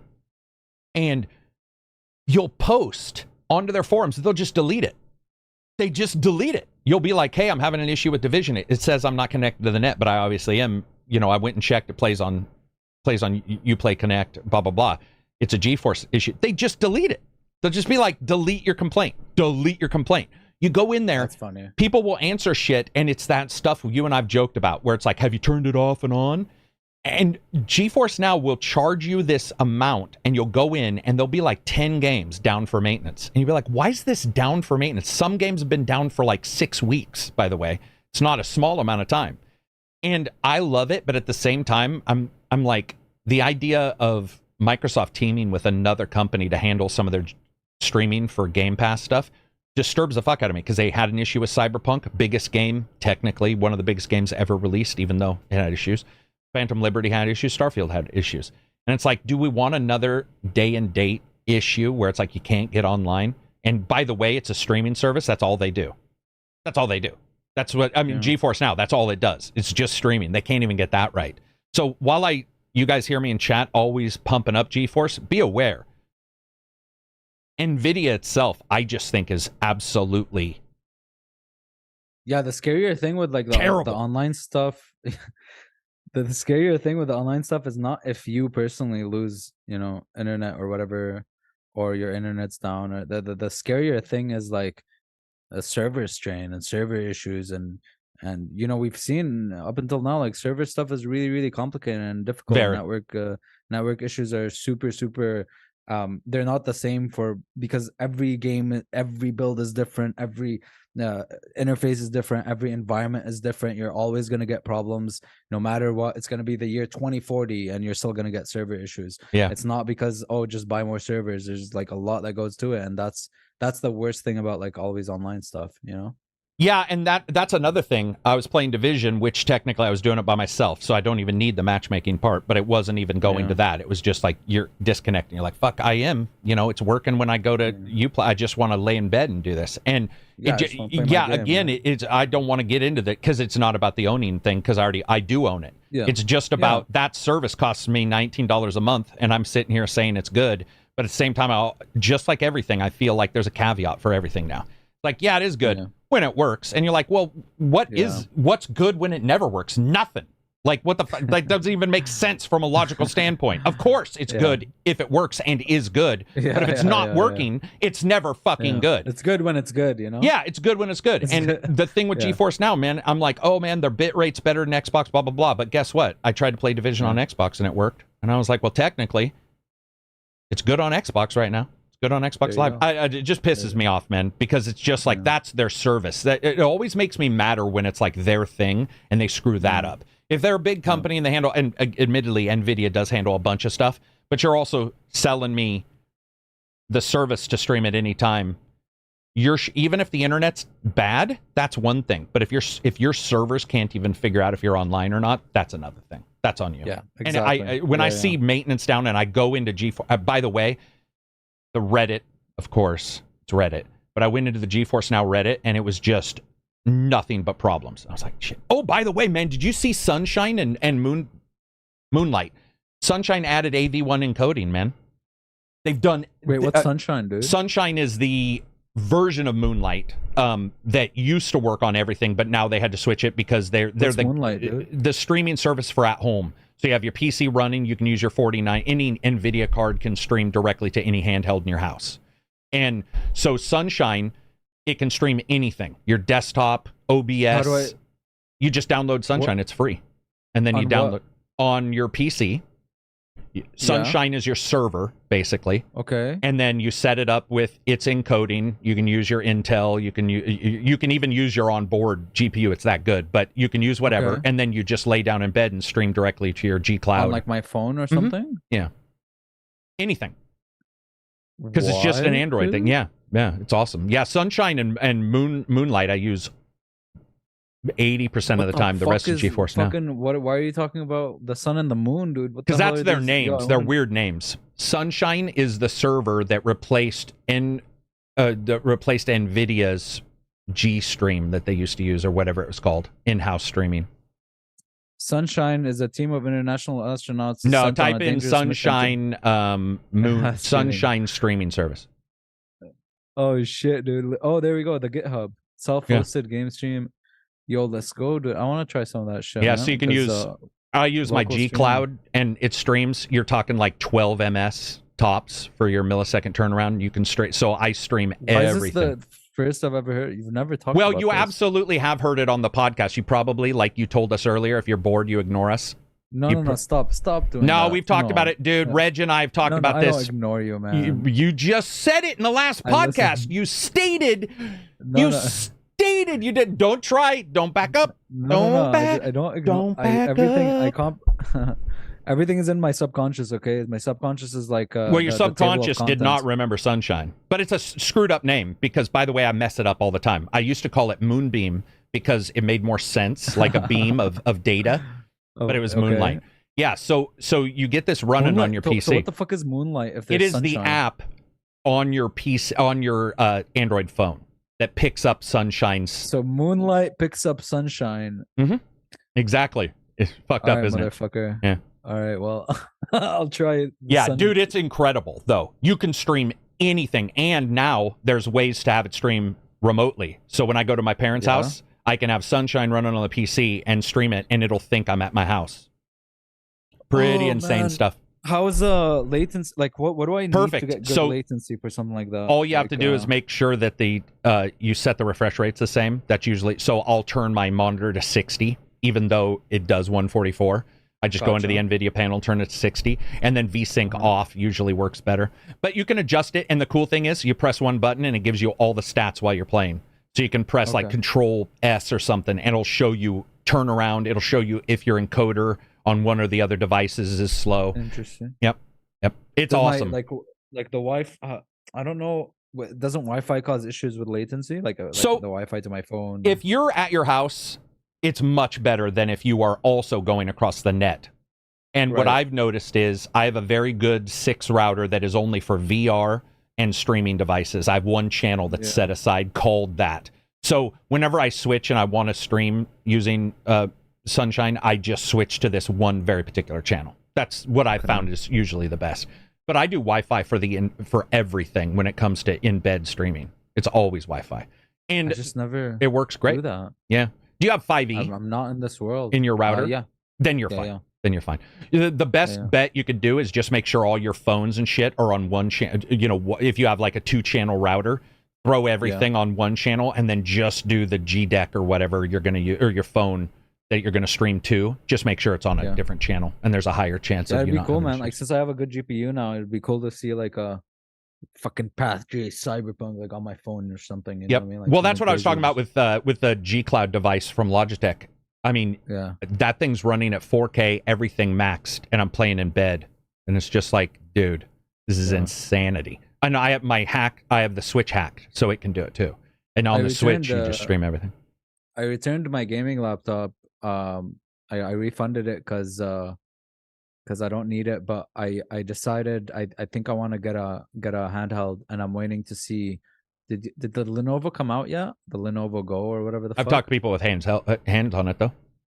Very positive. Is it very positive? Okay, maybe I wait for that. So the big positive with that one is its price is good for what you get, where the others have been priced premium. Even the One X Player 2 that I have is priced premium.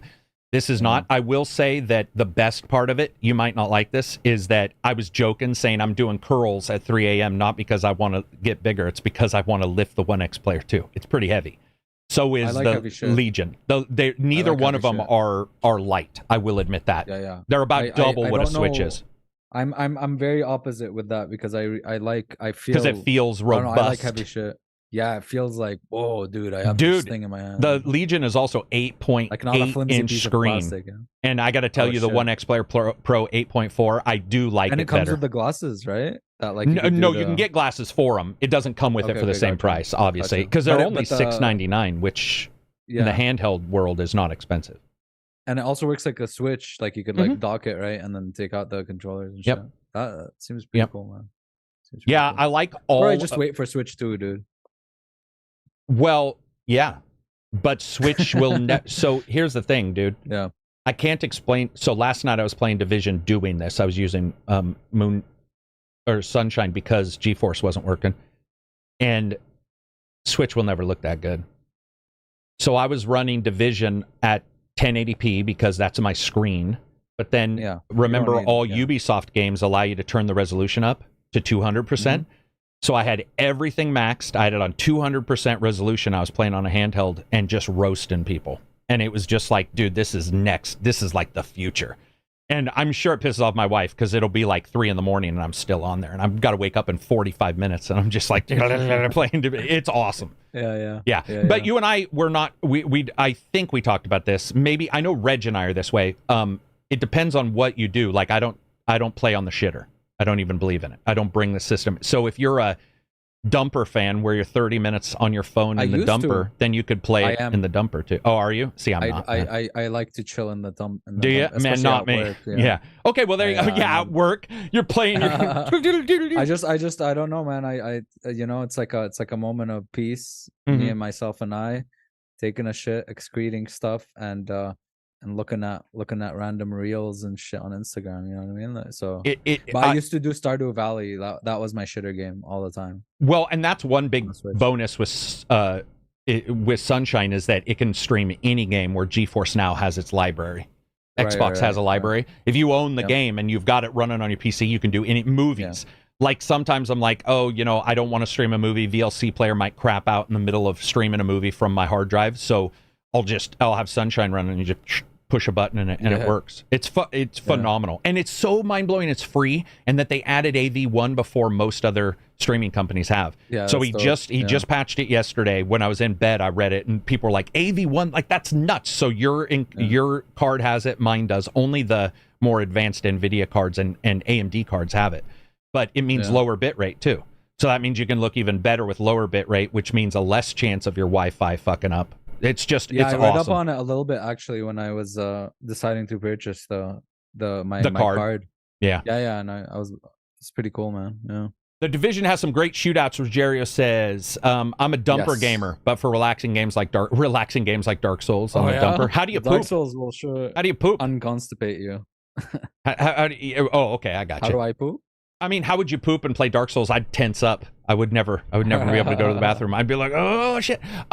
In bed streaming, am I weirdo? My bed is for 2 things. You are not a weirdo. I would say prior to this, I agreed. Life, dude. Yeah, it is now, dude. It has changed my gaming life. When He's always on Discord being like, guys, I'm playing this from the bed. Guys, I'm playing that from the bed. Guys, Abzy, it's the greatest thing ever. I already barely sleep, so now I can review while laying in bed. I never take into account graphics or anything when I'm in bed. That wouldn't make it's not fair to the game. But if I want to get some unlocks or something like that, dude, jump in bed and play like 4 hours of Spider-Man yesterday, and I was like, because you can stream record at the same time. I guess you can. You can and it will be local recording, which is nice. So when you hit Control G, it sends that code to your PC, which would record on your PC. Yeah. How do you hit Control G on a? On almost all the handhelds I have, there's a button for keyboard, and it brings it directly up. Gotcha. And it's a digital keyboard, and you can just. And I posted a bunch of Division ones yesterday as well, where I just used the onboard recorder. It's changed my life for for time and just sometimes sitting. You don't want to sit in front of like we're doing a podcast, then I'll do a recording. Like sometimes your ass starts to hurt, from your chair. You're like, I'd rather just put my feet up and play, and it's awesome. I get that a lot. Yeah. Did you guys see? Did you see the King Kong game? Dude, did you see? That looks like shit. What is that like a parody? I don't. It's not a parody. Thing, right? King Kong is open source, meaning I guess anybody can make a game, and somebody. It's just like some random took it on them. I don't know who it is, but that game looks. I saw that. But jank. Yeah. No. It looks like a bad game in the early 2000s. Dude, a bad game in the early 2000s. That's a perfect way of saying it. That's exactly what it looks like. It doesn't even look like a bad game now. It looks like a bad game you would get in like early 2000s. Yeah, like it's I feel like they did it on purpose. Like I don't think like you can like you'd have to hack an engine to have it look that bad. No, like you can't like they intentionally. You got to not care. I mean, it looks like a PS2 game, dude. Like talk about B movies, Like they for sure intentionally, because there's no way, like you can't, like what engine are you, like what are you doing? You know what I mean? You just dissed on B movie. I don't even want to talk. No, I don't mean it that way. Like you said, like B movies are like intentionally wacky or some shit, right? Like. Yeah, no, it's not intentional. To have some intention there. It's not intentional. Yeah, that's on purpose to not care. Right? Like they have to. Like they have to try hard to make it look that bad. I feel like in today's engines. Yeah, they screwed it up. On Twitter, the Batman now says you have to be the best gaming podcast around. Thank you very much. Perfect blend of gaming takes, fun, regular life stuff. As a 38-year-old, I relate so much with you guys when it comes to your discussion about games and life in general. Many thanks to all you both do. Thank you very much, man. Thank you so much. I appreciate it. Yeah, somebody likes us. So when you can't get that love, at your home, you can always go online, tell people a sob story. I always like to see. I seek attention, and I want people to like me all the time. Speaking of that, I want to read this. All right. So this is a Twitter post, and I want to read it because it made me feel good, and I thought this was So let me bring this up. It's going to take a second for Twitter, but this was really cool. It was in the middle of me doing a bunch of shit. Hickman 1984. He posted it on Twitter, so I think this is fair to read, right? Like, it's out and about. It's on Twitter. Go for it. He says, I wanted to DM you this message, but I can't. I will have to do it publicly. I've been a subscriber to your channel for 7 years, with your podcast being a highlight. 3 weeks back, you talked about a TV series called Justified that you recommended to Johnny. With your high praise for it, I decided to check it out. I've just finished it. I want to say thank you so much for making me aware. Making me aware this show has helped me to cope during some weeks with my dad's death of prostate cancer. I know it may sound silly to some that a TV show has helped me deal with a father's illness, but the escapism it has provided. Sorry. It's awesome, man. Yeah. God, I hate reading about cancer. Justified now. He says some other stuff, but I'm going to choke up over it. I hate reading about cancer. Dude, that's the thing. Like, about TV shows for me, man. Like, if they're, or a book, when you're like really getting into a book and it sort of shuts off your brain of all the shit you've dealt with. Some people use drugs, I know, to sleep, or, and I use those to go to sleep. But I mean, a lot of people have to use that escapism, and it's cool to hear somebody like the podcast. Thank you very much. Sorry, I just don't like. I don't like. No. I don't like reading about cancer, but I appreciate it. Yeah, but it's awesome to hear. I'm sure, like you helped the guy in a way. Yeah. Yeah. Ric Flair says, with it being Halloween month, what's the scariest movie or TV show you've ever seen? And anything that's genuinely freaked you out? TV show or movie, right? Not game. TV show or movie that's genuinely scariest TV show or movie. What's a TV show or movie that you've like watched and been like, ooh, oh shit? Maybe not that. See, I don't really watch many. Oh, you know what freaked me out a lot? It wasn't the scariest thing I've seen, but like the most uncomfortable. You know the uncomfortable style. Oh yeah. The most uncomfortable I've ever been was Midsummer. Oh, and good choice, dude. Yeah. And everything like from the start of it, even when not a lot of freaky shit was going on, it was so good, and the acting was so good and so spot on. Like the dude knows, and that's like the dynamics with the dude's the guy's girlfriend and like his friend group, and when they do shrooms and stuff, it just gave me like flashbacks. Like everything was so real, and it made me so uncomfortable throughout the whole movie. That I always say, that's one movie that is so good, but I hated that I will never watch again. But it was really good. It's a really good movie. No, dude, I actually know that feeling of liking something a lot, but you'll never. Well, we talked about this with Baldur's Gate, but with scary stuff, there's occasional ones where I'll watch and I'll be like, I got through. I'm not a big body horror fan, so like I'll see some of that and be like, okay, I like this show, but I probably won't watch it again. But some of those scary ones where you see them, you're like, this is great, but also, I don't know about you, scary. I'm not. I can rewatch if it's a B. There we go, B movie like The Mist, or well, that's not really B, but a lot of times the horror only works once, I guess. If that makes sense. Like I think Midsummer is so uncomfortable that I would never watch it again, but it was uncomfortable. Like, like, that's just a good way of terming it. Like whether it wasn't even scary. It was just like, oh my God. It's almost like a really bad Friends TV show, Friends conversation where you're like, guys, shut up. Somebody leave the room. Seabear 404 says, 2-part question. The game you've been waiting for has finally released. You have a 3-day weekend, no responsibilities. Do you play the game all 3 days, or do you jump between other games? I'm thinking he means jump between other games to sort of keep that good feeling available for even longer. This has happened this year alone like 2 or 3 times. No, when a new game is coming out and I'm super hyped for it and it's finally out, and if I have like 3 days off or whatever, I'm just hyper focusing on the game, only playing that game. And I got so lost in those games, like when Starfield came out, for example, or Yeah, let's take Starfield. I had no, because usually I'm looking at stuff online, knowing what's Right, going on all the right. time, and I completely block out everything outside of Starfield, and I'm just like in that game, and I'm lost in it, and I love that shit, man. Yeah, I just stick with one thing. If I bounce around a lot, it causes me to like, get distracted and, Yeah. and look at other stuff, and yeah. I agree. There's no way I'll play it organically if I get tired of it or there's too much or maybe there's a lot of reading. I might switch out, but for the most part, I stick in whatever it is. Like Starfield, Yeah. Starfield is still sticky. People can get as mad as they want and be like, "You're paid off." It's like, no, I'm still playing Starfield. So obviously, despite the issues I saw as well, it's a sticky game. And sometimes you'll get a game that isn't sticky, but it's that 8-hour, like Call of Duty. If I'm enjoying a Call of Duty campaign, I can guarantee you I'm not walking away to play something else. Right. Gears of War. Say every Gears of War I mainlined. I'm pretty sure even 5, it was like 32 hours of just playing a game. If you like it, why? Yeah. I guess I see what he means. Like maybe purposely.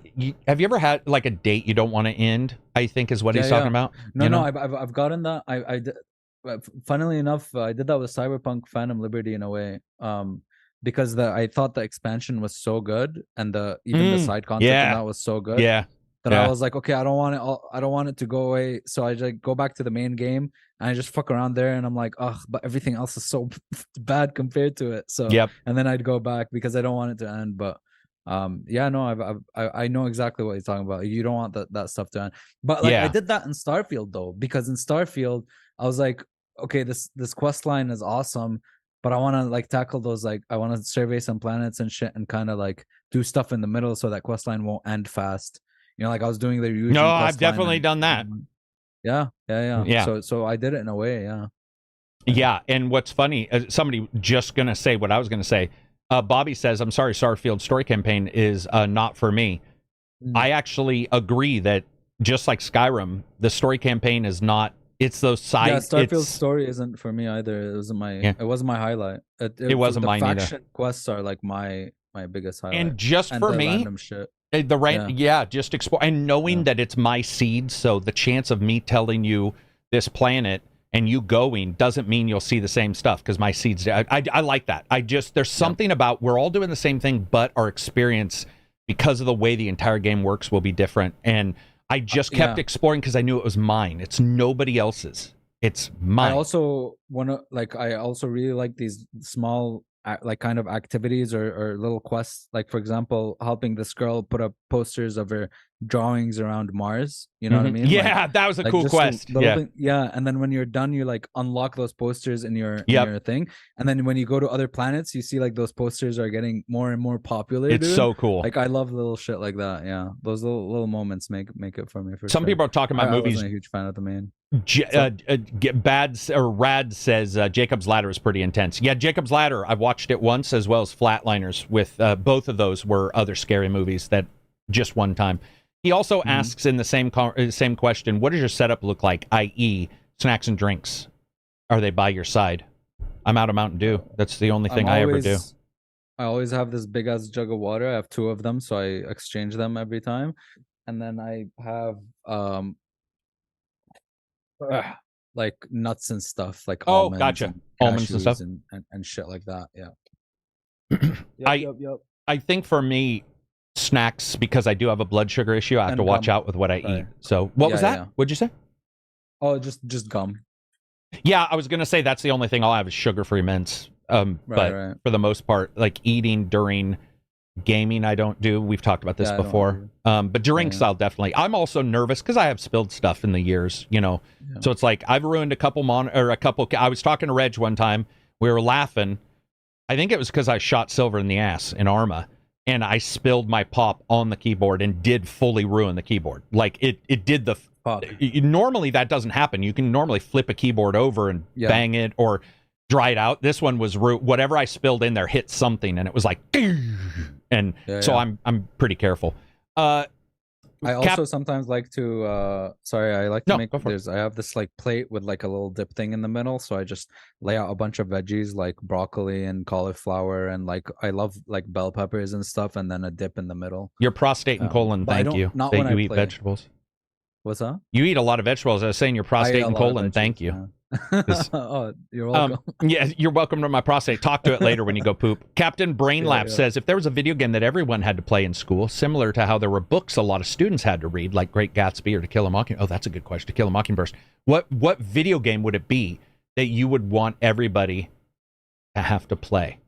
Oh, fuck me. Okay, I have 3 games that I always tell people. Those are the top 3 games I want everyone to play.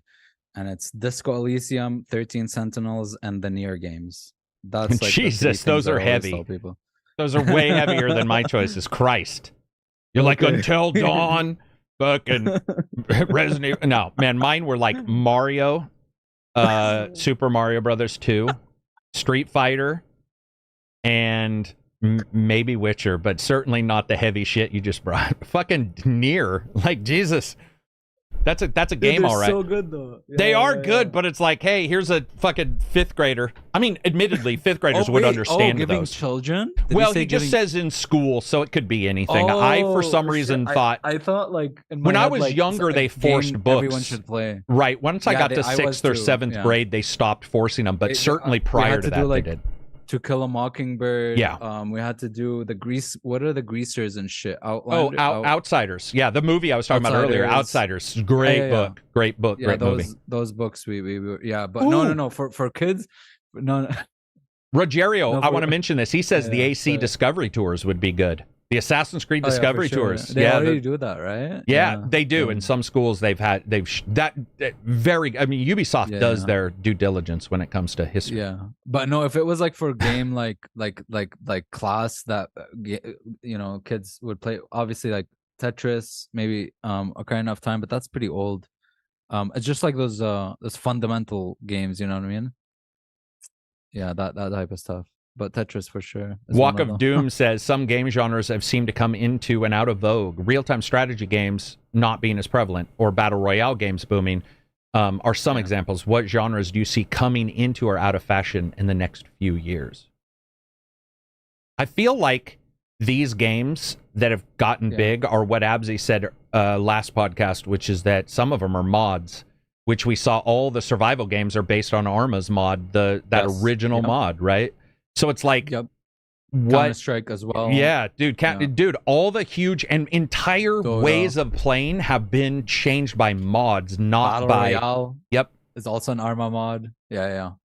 Yeah, so it's like mod, actually a mod for a mod. Is there any mods you know of for any games right now that are like they've been adding anything? Like, has there been any mods recently that have popped up in any of the bigger, any of those kind of games that you know of? Well, I was made aware that my friend is playing Cyberpunk in a completely different way. Oh, completely different.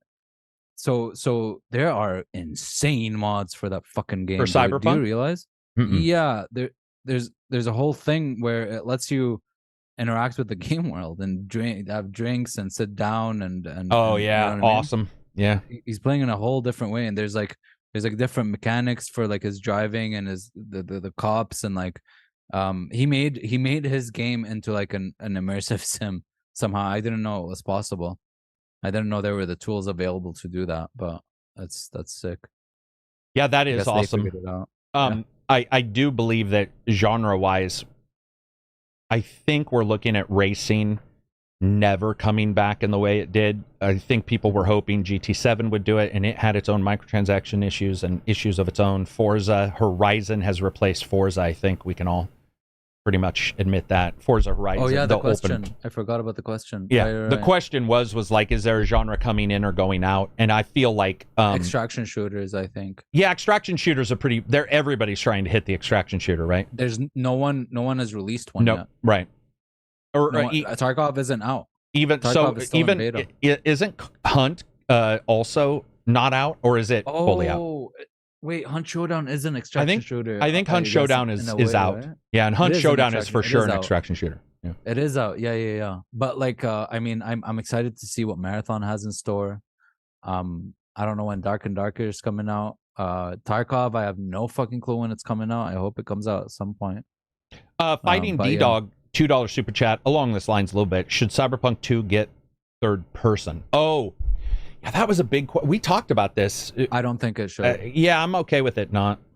I don't think it should actually. I don't think it should at all. I think they've done something really special with the way they handle storytelling in the first person perspective, and the way they built their world in detail. And I think just trying to handle. I just want them to make it really good. Don't focus on making it third person and running into a whole other slew of issues. You know. I just want it immersive. I just want I want me to be able to like touch the world, which Cyberpunk just flatly doesn't. I want to be a part of the world. I don't want to be just part of a narrative. I don't it's like you're bouncing off every bit of scenery. Everything is just so lodged into place in that game. Yes. I would love to see number 2 really nail that. I want to see more dynamic shit, more emergent. Speaking of emergent, I will now say I do see a game style coming about, possibly. And that is the found footage or your VR game you posted, but also the one I posted unrecord. I do believe that the VR ultra realistic shooters will probably be the best bet VR has of coming back if they do them well. Because this one you posted, which is called Don't Scream. Don't Scream, yeah. Don't Scream is a 1990s camcorder horror game that needs a microphone to play. If you scream, the game restarts. Yes. And it looks real. Like, that's the thing, is they're the it's VR only like a space. 20-minute game, but if you scream, you restart. If you scream, you restart. I love that. Yeah. And the difficulty would be the difficulty in the game is how loud your scream is. So, like, you could make it so that you restart every time you go, like, or something. Or like or you can only like a big scream, you know what I mean? So yeah, I found that pretty interesting. And then Sojourner says, I'd like to hear your thoughts on why certain games launch with technical performance issues. Think it's QA? They just want to push the game out the door and fix it later, publisher laziness, something like that. I mean, it's impossible to account for every type of PC build, so there's bound to be issues. Like with games like Lords of the Fallen or Jedi Survivor launching to bad or average reviews due to performance. So Jedi Survivor, sorry. Lamplighters League, sorry, those are consoles. I do not believe there's a reason for consoles to have performance issues or crashes. Yeah. Whenever I see a crash in a console, man, I'm usually DMing the dev to be like, dude, you guys better watch, because when I review this, you're going to hear a lot of shit from me. Yeah. When you get a crash on a PC, you're like, oh, maybe like, you know, I got some apps. It could be something on you even. You know, it could be overclocking your RAM. But if console, you're like, well, that's how the cookie crumbles, you know? Like, I'm fucked. And a console version is like, I'm sorry, Jedi Survivor on the PS5 was trash.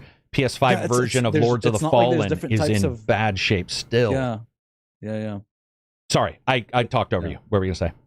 No. I talked over you. I was just like, it's not like there's different configurations, or the PS5 isn't a modular thing. Like, there's only one PS5, and that's one that like any one tester could see. You know what I mean? It's not like you need like a test group of like 1 million people to see the issues, right? Yeah, and the performance issues in particular on console piss me off, because you're just like, dude, I mean, it's just Xbox S, I talked about that, and Xbox Series X are slightly different. But yeah, you see these like raw performance, you know, just terrible performance FPS, and you're like, dude, I'm sorry, it's a console. Like, you're gonna hear it from people. It just makes no sense. That you can't say the major reason to get into something, which is that your product is generically the same, and then like not deliver at least a locked FPS of some kind. 30 is your minimum. It's just like, dude, I'm sorry, like, you guys fucked up big time. We keep getting asked by settings. Right. That's another thing, right? Like, if it's your let's say your fidelity is the lowest setting, you need to be delivering 30 locked. Yeah, you can't give it more juice in any way, shape, or form. Yeah. Right. We keep getting asked if Xbox should revive Prototype. So I don't know. Why? I don't know. Why Prototype? Why that game, dude? Why is everyone so hung up on it? I don't know, because I got to tell you, not only do I not think it's near like Spiderman or Batman, I thought Prototype was rough as F. Injustice, or not Injustice. What's the other one on Sony? We had Lightning. Infamous was. I loved Infamous. I could see Infamous for Sony trying to keep up with Spider-Man and stuff, but for sure. Prototype. But like Infamous, you're right though. But Infamous and today, like, I want to see, because like it had cool. The choices were cool, like the evil path or the good path. I wonder how it would play out these days. You know what I mean? I don't know, but for me, like Evil was always the coolest powers. Anyways. Another thing is, I don't want Microsoft or Nintendo or anybody to try to compete. They should make a game because they want to make a game. If it's a third-person action-adventure game, great, but don't try to be Horizon. Don't try to be Spider-Man. Spider-Man tried to be Batman, and it did well, so it's possible, but it's also a massive property. Quantum Break tried to be a couple superhero things in one, and it sort of ended up middling for a reason. It didn't. It's not terrible. It's just it's obvious that it's not. I just don't know why. I mean, I know why, but if I was Microsoft, man, I certainly wouldn't be trying to hit the third-person action-adventure game unless I knew we had some serious, like, good developers on it. Serious good shit. Yeah, it wouldn't. Damn, everybody loves Prototype, though. Holy I know, shit. Dude. It's not only here. You should see my Twitter, man. People are like, dude, Prototype. Man. And I'm like, what? What about it? I get it. You just like the game I didn't, but man, I thought Prototype was rough. I have fun with it, dude. It never enters my brain. It's so weird seeing everybody talk about it all of a sudden. I guess because it's Activision or something. I just never. It's Activision and it is Spider-Man's release. They a long time ago. Yeah. And I also believe if it was Microsoft, would it be exclusive? Yeah, but if it was Activision again, I just don't think it would be exclusive anyway. So it wouldn't be a good fight against Spider-Man if that's what you're hoping. Because do you know what would be a good against the honest truth, man? A good Gears and a good fucking Halo. They got Indiana Jones in the They do, but I'm talking about ignore we have to be exact and do a third-person open world game. Do those for sure. But why don't you? Where's Gears, man? And look at what Halo happened. Microsoft had their bones by Forza and Halo and Gears, and they've let those tentpoles not. Do you think Halo and Gears were Gears like a 5 product was of awesome. their time?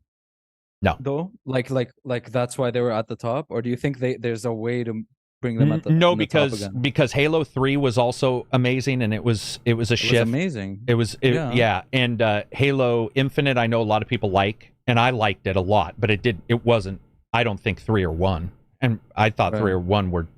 I mean, they were unbelievable. They were cultural phenomenons. Like I don't know what they'd have to do to get them back up there. Dude, quit it with the culture of trying to like add everything into your game. Dude, do you know why 3 worked? Because it was 1 with some more flood. It's like that's all a Halo fan. I don't think any Halo fan woke up and said, put the didact in. What the fuck does that? I have to read a novel to understand the character in a game? How stupid are all of you combined? Very. Right. So to me, I would say Halo to succeed would need to co-op, campaign, day 1, all that kind of stuff, and just be Halo. And it doesn't seem to me that being Halo is that difficult to understand. Halo worked because it was one bad. There was another thing. Tell me if I'm wrong. No, don't tell me if I'm wrong. What do you think about the Arbiter in the Halo series? I love them. Fuck you. Like really? Playing as him? Yeah, dude. In Halo 2, when you first to play as the Arbiter, I was like, damn. Let me explain why I hate him, and you tell me if this is stupid. The reason why I liked Halo 1 was because it was a religious fervor. They hated Earth. They thought that Master Chief was a demon. Like, it was a bunch of religious stuff. It was this group that you could not talk to. And then you get the Arbiter in there going, but there's a good guy amongst the bad guys. I'm so tired of that.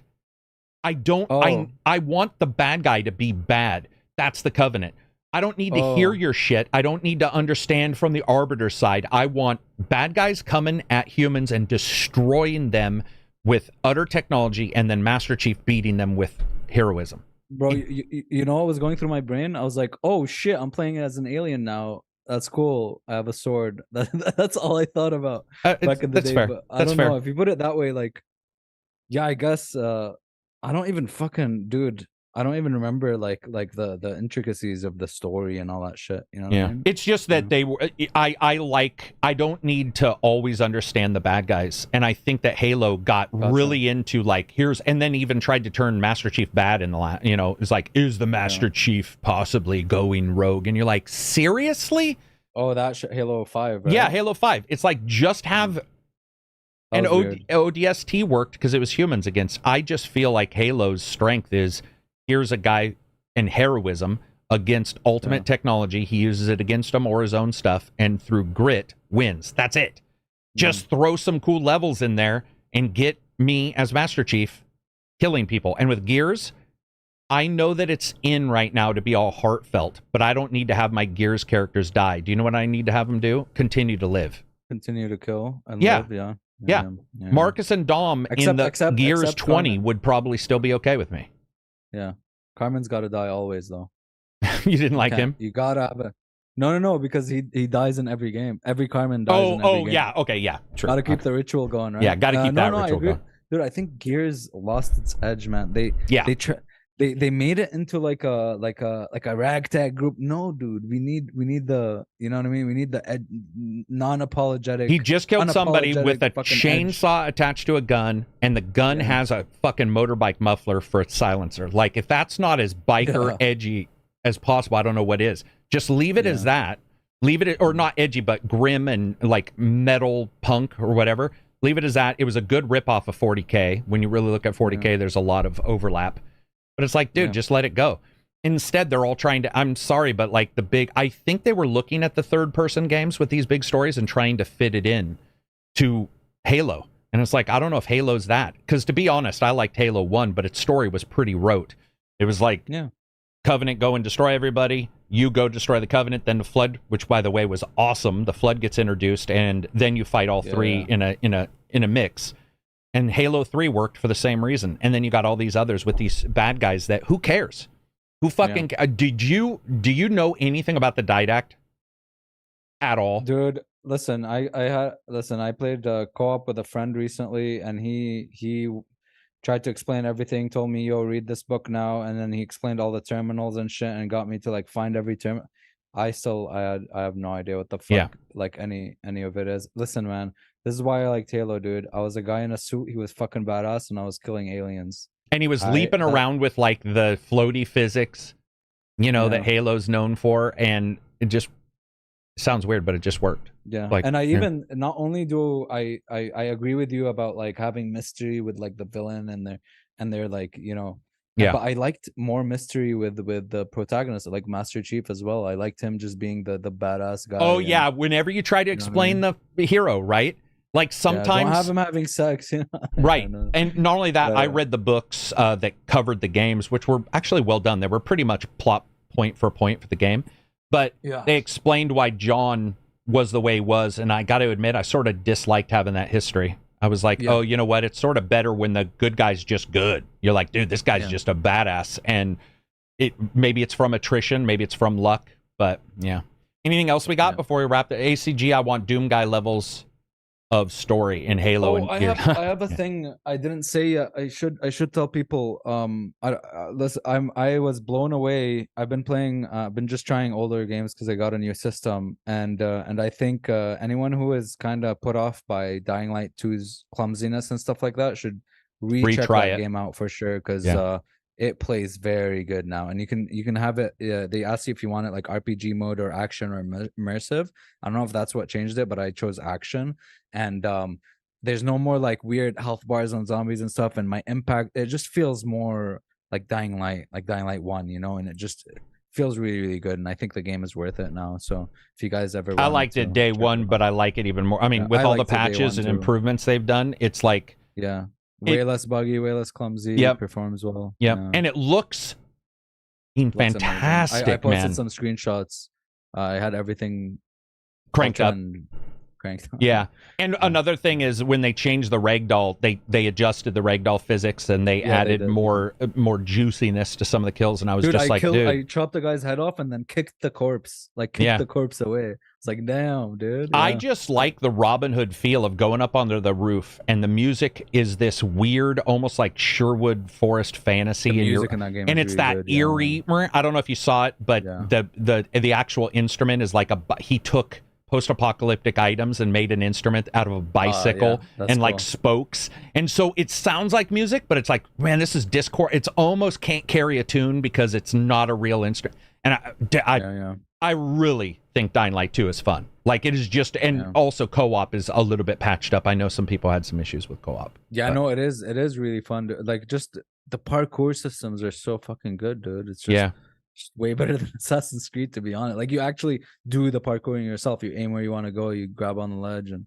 it's really, really fun, dude. Yeah, first-person parkour, I think, is hard to do, too, because there's all kinds of grip issues and third-person. There's a jump I bitched about last night in the Discord in Dying Light 2 that's still there, though, which is car. There's some car sales place, and there's a car up against the wall, and you have to do this jump to get up to some lights, and it's terrible. It's like the jump is off, the way you have to do things, and I remember playing it in the review just being like, man, why did they... And it's only there. Nowhere else does this show up. It's almost like somebody played Mario the night before. We're like, let's lean a car. It's that one. Yeah. It's the library in Halo 1. Even though I don't mind that level, I know a lot of people are like, oh my God, this is just... Yeah, it's the anomaly amongst the awesome. People are talking about Prototype, Dead Island, they like better. Yeah, Dead Island is awesome. I mean, Halo was all about couch co-op. Oh yeah, Chris Avalon, dude. Yeah, man, that sucks what happened to him. I wish he did stick out. Yeah, I don't know what's going to happen, because I know the stuff I read was like that somebody even admitted they weren't telling truth. Like, it's just a fucking mess. But his writing in games is obviously I think, like, when you look at the writing he did, and there's some other writers that are great. There's some stories in games I think are fantastic, but I don't know what it was about him. He definitely had his finger... CV with choice-based narratives is staggeringly good. Yeah, it's pretty insane how good he is as a writer. I've never tracked how he started, but I don't know if other people... I mean, what other games have we... What other games have... I mean, you could say The Last of Us 1 had really... I know, ignoring 2, and people have issues with the narrative. I think Last of Us 1's writing is solid. Amazing, solid. I agree. Very tight. I worked with Chris. He was a cool guy, Ravno says. Anybody else have any questions before we wrap this? Oh, I'm going to also verify the question thread. But does anybody have any questions before we wrap this up? Blah, blah, blah. We hit Hairbrains. We hit Insomniac. Oh, Insomniac's Problems. We did. Pete Hines. Dude, we got it all. Oh, last thing. Did you see this? That AMD has turned off anti-lag because all the online... Yes. Dude. Yeah. How did that happen? What the fuck is anti-lag? Anti-lag is the same stuff that NVIDIA does, where it basically puts it removes the extra buffer of a frame and lets the movement be interpreted into the next frame, so you get it faster. So your lag is quicker. Anti-lag on reflex plus boost. Sorry. Yeah. For the most part. Okay. Yeah. Okay. Anti-lag for AMD does things slightly different, and whatever way they're doing it, they must have not told publishers, because so many games have banned people. And that one guy had like $1 million worth of like stuff he had bought for games or made or something like that, and he got banned. Luckily, it sounds like they're figured it out. But AMD actually removed anti-lag. They're just like so I don't know what's happening there. It absolutely sucks, man. Yeah, I saw that. Yeah. I'm just so out of I have no idea what AMD's systems are like I never use FSR. I think it looks not good. FSR is rough for the most. I didn't even love it. I certainly didn't like it in Far Cry 6. I thought it looked rough. Yeah. But in Starfield, did you use it before, or did you patch? I thought it looked horrible. Yeah. I tried it in Starfield, but it looked when I got the Diazaz mod, it was night and day, dude. It was complete, both in performance and looks. Yeah. I think the brand new one, the FSR 3, has made some huge improvements, but I haven't really... I don't think any game I've played has messed with it. Rogerio says, kind of random, have you two ever got a controller that made you love gaming even more for a moment because it's better than anything else you had? Oh, yes. I never got into like premium controllers, but I remember the Xbox Series X controller, like this one. When I got it, it just I like the feel of it a lot. Like the back, it has like this thing, this like ribbed for my pleasure thing. Yep. I'm like holding it, and I just really liked it. So I was just like, I have in my Steam library a whole category that says controller games. And I was just like going through being like, which one should I play? Just because I wanted to play with the controller. Yeah. So I guess I've had that. But yeah, what about you? Dreamcast had Mad Catz, which, by the way, burned out your control. Jesus. It burned out your controller port, but they were awesome. They had 6 buttons on the front. And so we went out and we bought all the Mad Catz controllers, replaced all the normal ones, destroyed the Dreamcast, unfortunately. But it worked for a while, but it had a short in it. It was known for that, and it fucked up the ports themselves, so I had to actually get a new Dreamcast. But when we played with those controllers, they also just felt better. They had a longer stick, so the throw was a little longer. Oh, it was I mean, I remember everybody just being like, I will never go back to the old Dreamcast controller. And for a while, we didn't even have a Dreamcast because of it. But yeah, they were good. By the way, everybody, come over to the Patreon. I just want to say, come over to the Patreon, Discord. It helps out the channel. We have an awesome time in there. As you can tell, a lot of people in the chat are in the Discord. For $5, you can have access to a place that isn't a POS, Twitter, or Reddit for the most part. True that. And it helps out the channel. What were you going to say? Yeah. I was going to say, battery issues aside, because holy fuck, I do really, really like the DualSense. Like playing Returnal for the first time, like feeling the rain and all that stuff. I'm a vibration guy. I've always loved vibrations and little vibrations and random shit like that. So but the battery sucks ass. You will love Spiderman for the full 2 hours that battery lasts. Oh god, yeah, dude. I said it in the review. Never in my life. Yeah, I have a charging thing. I switch out a lot, but I guess I have to play wired because I don't want to keep switching out. I have mine wired. I don't know if you know this, but a lot of PS5 controllers also have a weird issue where they won't charge on anything but the PS5, and you can see this in the Reddit and stuff. Some people's, and I just got unlucky. That's mine. So I had to buy a super long cable that still isn't long enough. Dude, Spider-Man destroys batteries. It's ridiculous. It's like 2.5 hours if you have it on, you know, your normal or high levels. I was playing and I was like, battery low. So I switched it out for the new one, brand new one, just charged, lasted 8 hours. Another game, plugged it in 2.5 hours later. But they use it for everything. Dude, everything like you can swinging and everything. It's not only that, it's like if you're walking on certain materials, it'll change. It's I love that. Yeah, you might like it. But no, it's beyond belief. Like just plug it in because you will be infuriated. Within an hour of playing that, you'll be like, "Are you it is I've never in my life seen a game beat up batteries like that." Oh shit, we'll see tomorrow, man. Do we know the release times, or is it just midnight? I think it's midnight. Yeah, I think it's midnight. Anybody else have any questions before we wrap this up? We're at 3 hours 25 minutes. We'll end this by 3:30 for sure. Oh yeah, another thing, Netflix was investigating at GTA. Did you hear about that? Netflix was talking to Take-Two about GTA, either a game or a TV show. Oh, what the fuck? Yeah, that leaked. That's so weird to me. Yeah, I mean, I can see them doing a GTA they're trying to get Netflix streaming games, but it's like, I don't ever think of Netflix as a game stream service. No. So No. People told me Netflix has games, but I didn't know. Oxenfree was released day one, I believe. Oxenfree. Yeah, which was a terrible idea. And then Epic Now, I don't know if you saw that, but Epic Now, old games that aren't anywhere, they're now giving the developers 100% for the first 6 months if they put it on Epic. Is awesome. Yeah, I mean, there's issues obviously, but it's like but it's like, dude, a developer comes out of the blue and may throw it up there and get a couple grand for an older game. I'm not going to bitch about it. For sure. Yeah. Halloween gaming suggestion. This will be the last thing. Vince says, Halloween gaming suggestion. Propagation Paradise Hotel on PSVR 2 is just plain out scary. Any Halloween suggestions? Alan Wake 2.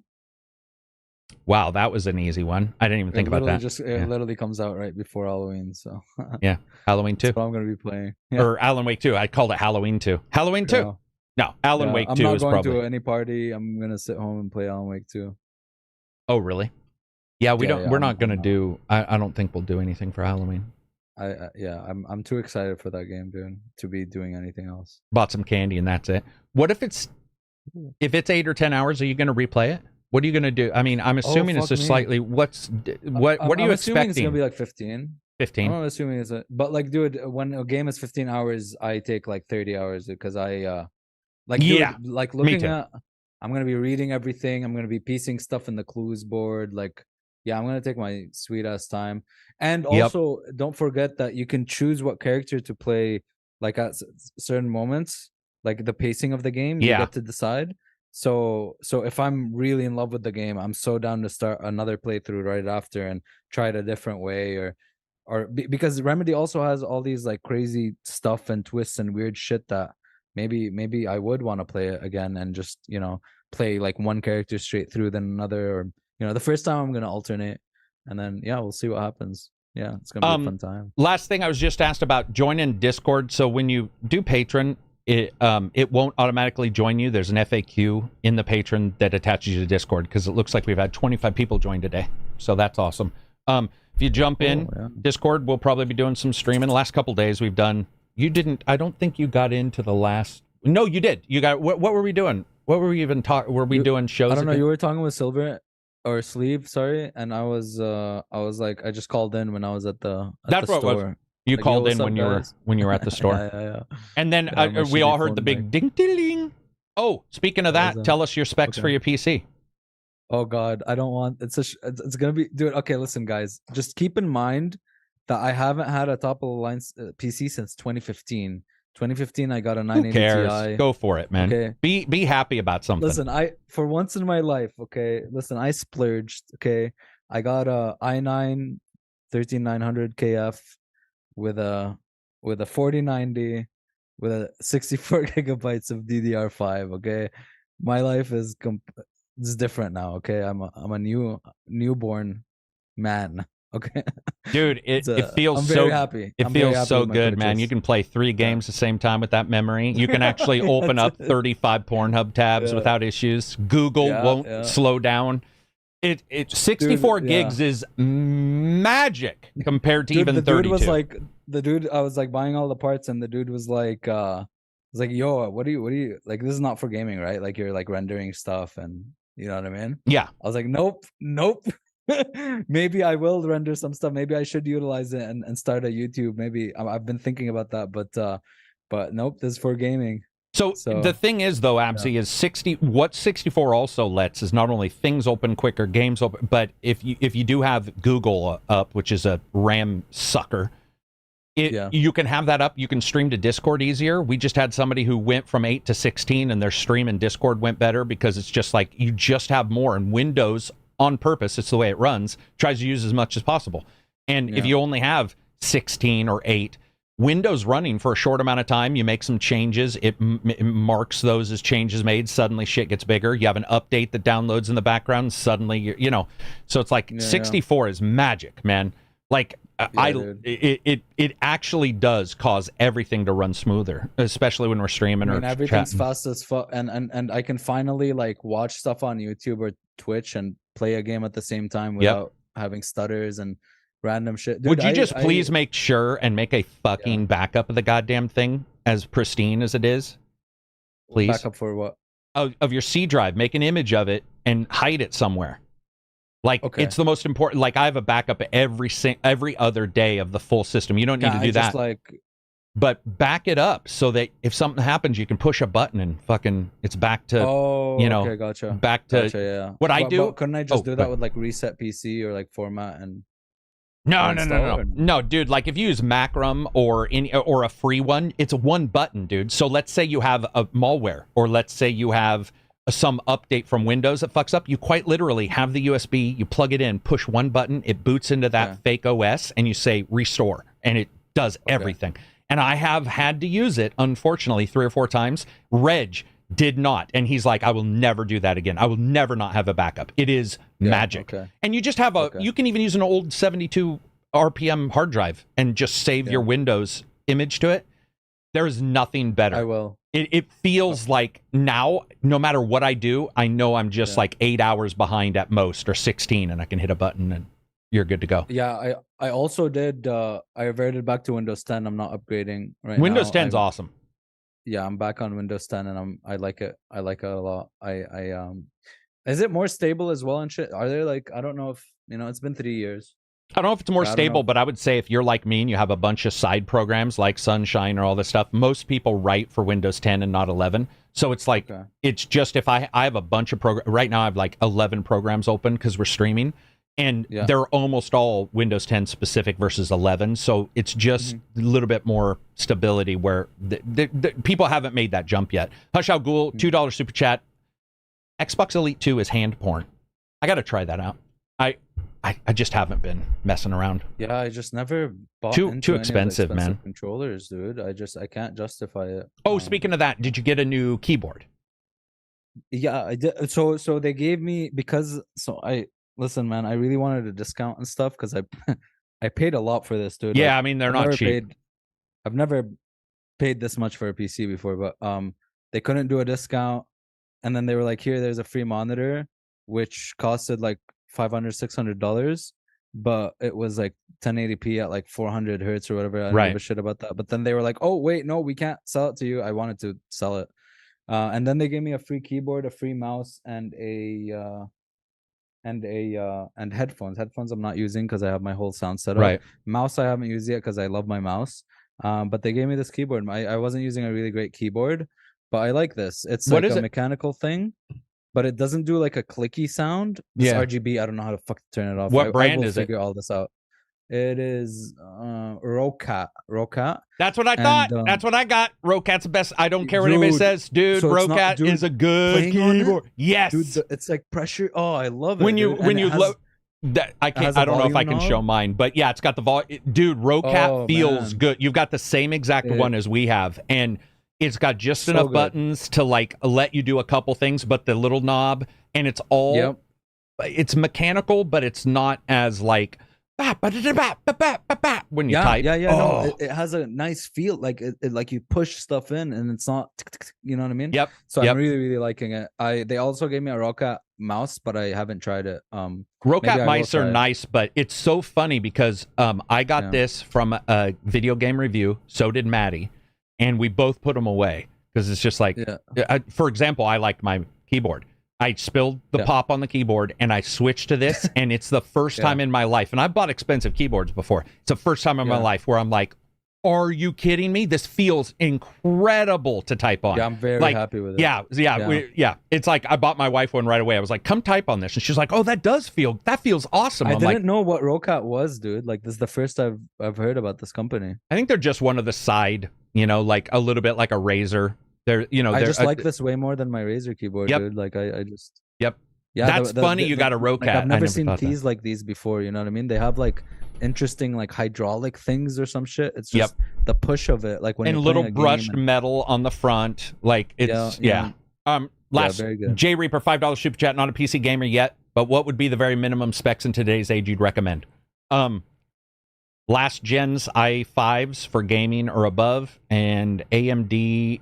What are the stacked ones? I don't have an AMD right now, but the 78, a 7800 3D or whatever. Yeah, it's one of the 3D ones seem to be the absolute best AMD chips you can get.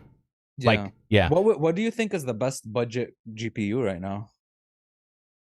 Oh, 2080 or something in that, like 3080, 2080, like right there. Because the thing is DLSS and frame gen is a game changer on some games, even though again the lag is there. But like I really don't have I have an issue with the cost of the super expensive ones, but I think those would last you a long time. Dude, I returned my gaming laptop. My whole gaming laptop costed less than the 4090 I bought. And the 4090 is more expensive here. It's $2,000 here. So, dude, ridiculous. Yeah, it's ridiculous, it's fucked, man. It's fucked. Yeah, man. Yeah. Like the 40s.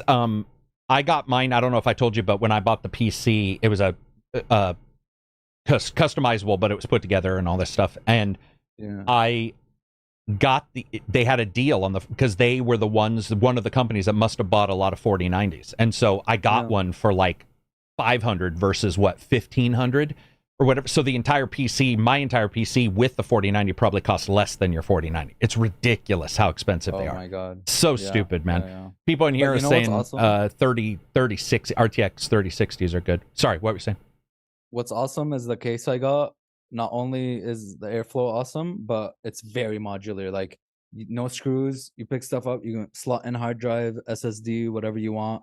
I have 4 on my motherboard. I have 4 M2 slots. Like, you have 4 M2 slots on the motherboard for an Intel. Yeah. Just so watch out. Just so you know, if you use the last 2, I'm using one boot and one other one. That's you might be fine. Another one too. But PCI slots, or the M2 steals PCIe lanes on Intels, and they don't have as many as AMD, because I know mine has. Just replace my one gaming NVMe with a. You would have to look at your motherboard. It may be fine, but I know for my motherboard, it says if you use the secondary M2, it will turn off 2 SATAs, which for me is an issue because I have so many hard drives, but for you probably, but it and it turns the GPU to 8 times, which by the way we've seen that's like 5 FPS and so it's not a big deal, but just be aware that you don't want to fill up the M2s.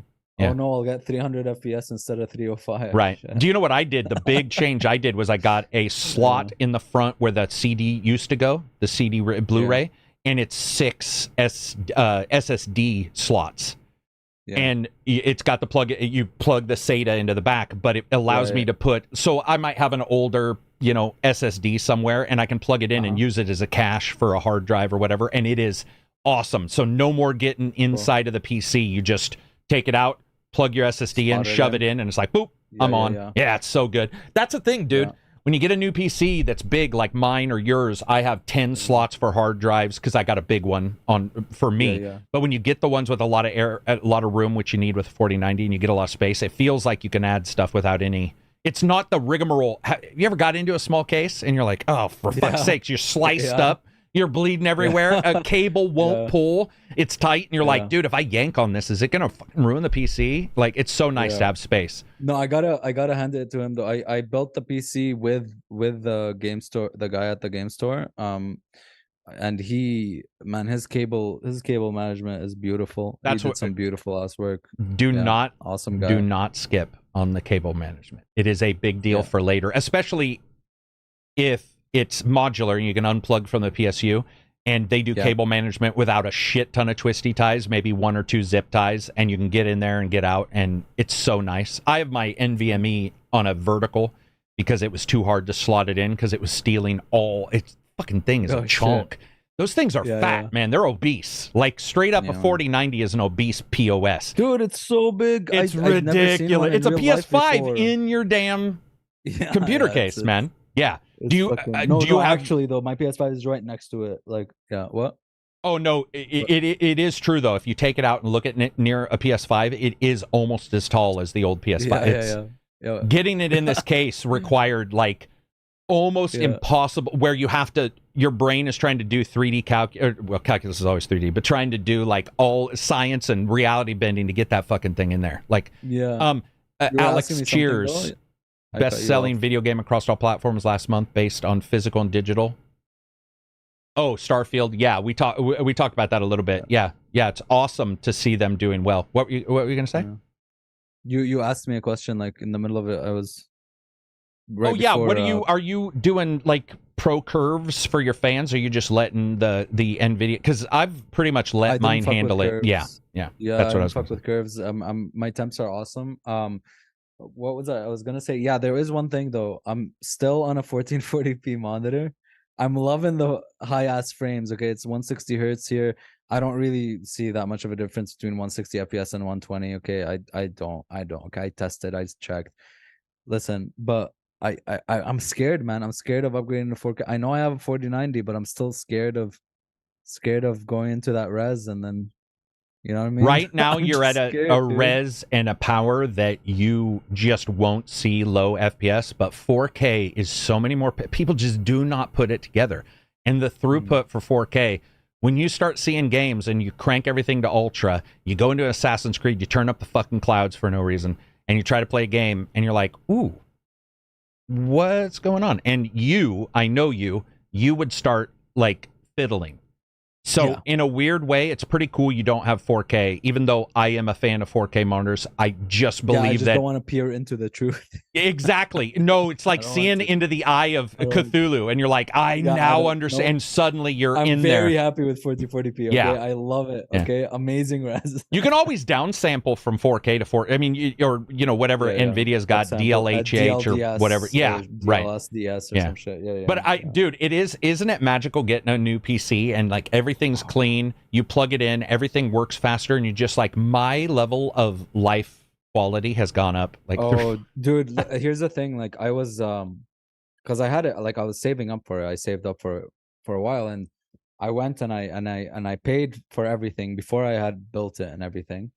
And I was not gonna lie, man. I was like, shit, I hate seeing numbers go down. I like saving. I like to see numbers go up. Absolutely. So it feels good. It feels good. Yeah. And I was a little bit hurt, but right after, I got it, I was so excited, and I tried some games. Zero regrets.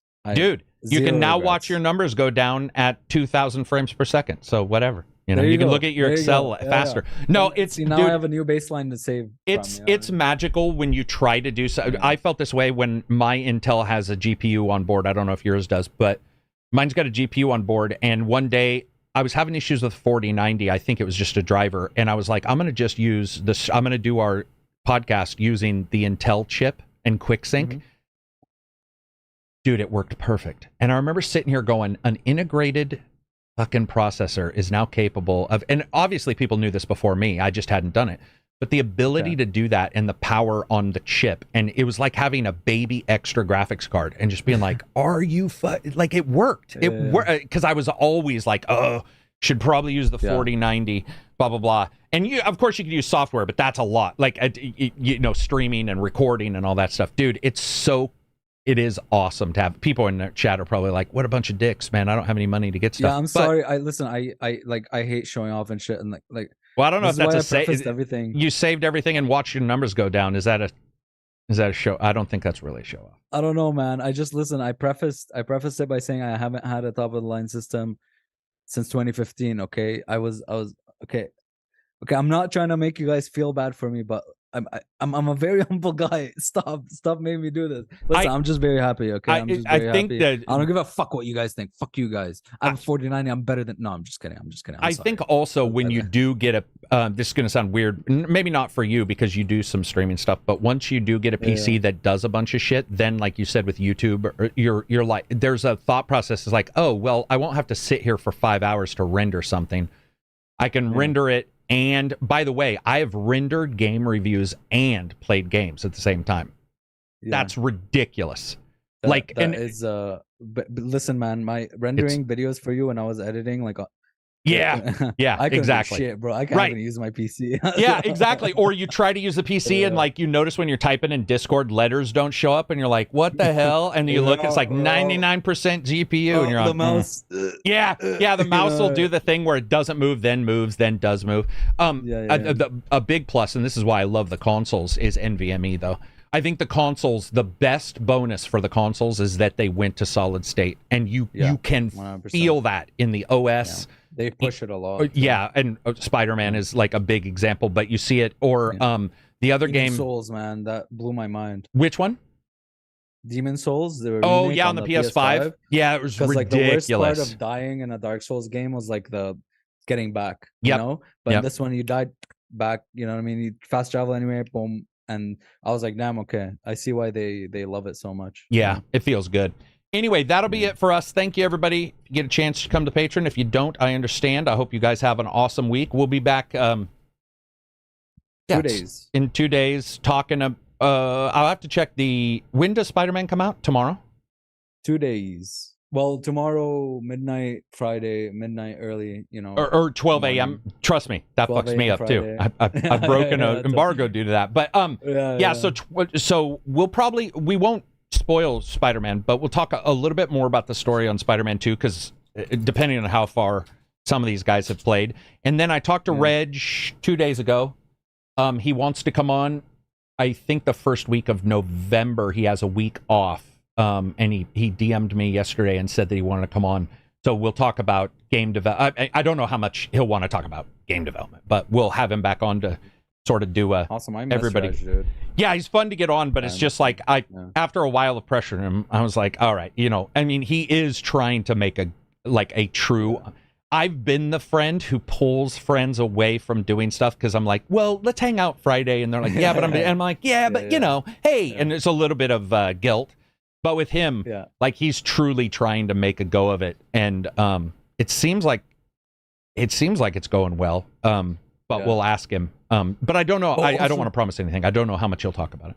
Also, dude, you know what game looks so good? We can keep talking, by the way. I'm trying to wrap it up. I wanted to wrap it up for you. We're almost at 4 hours. Sorry, but anyway, it's fine.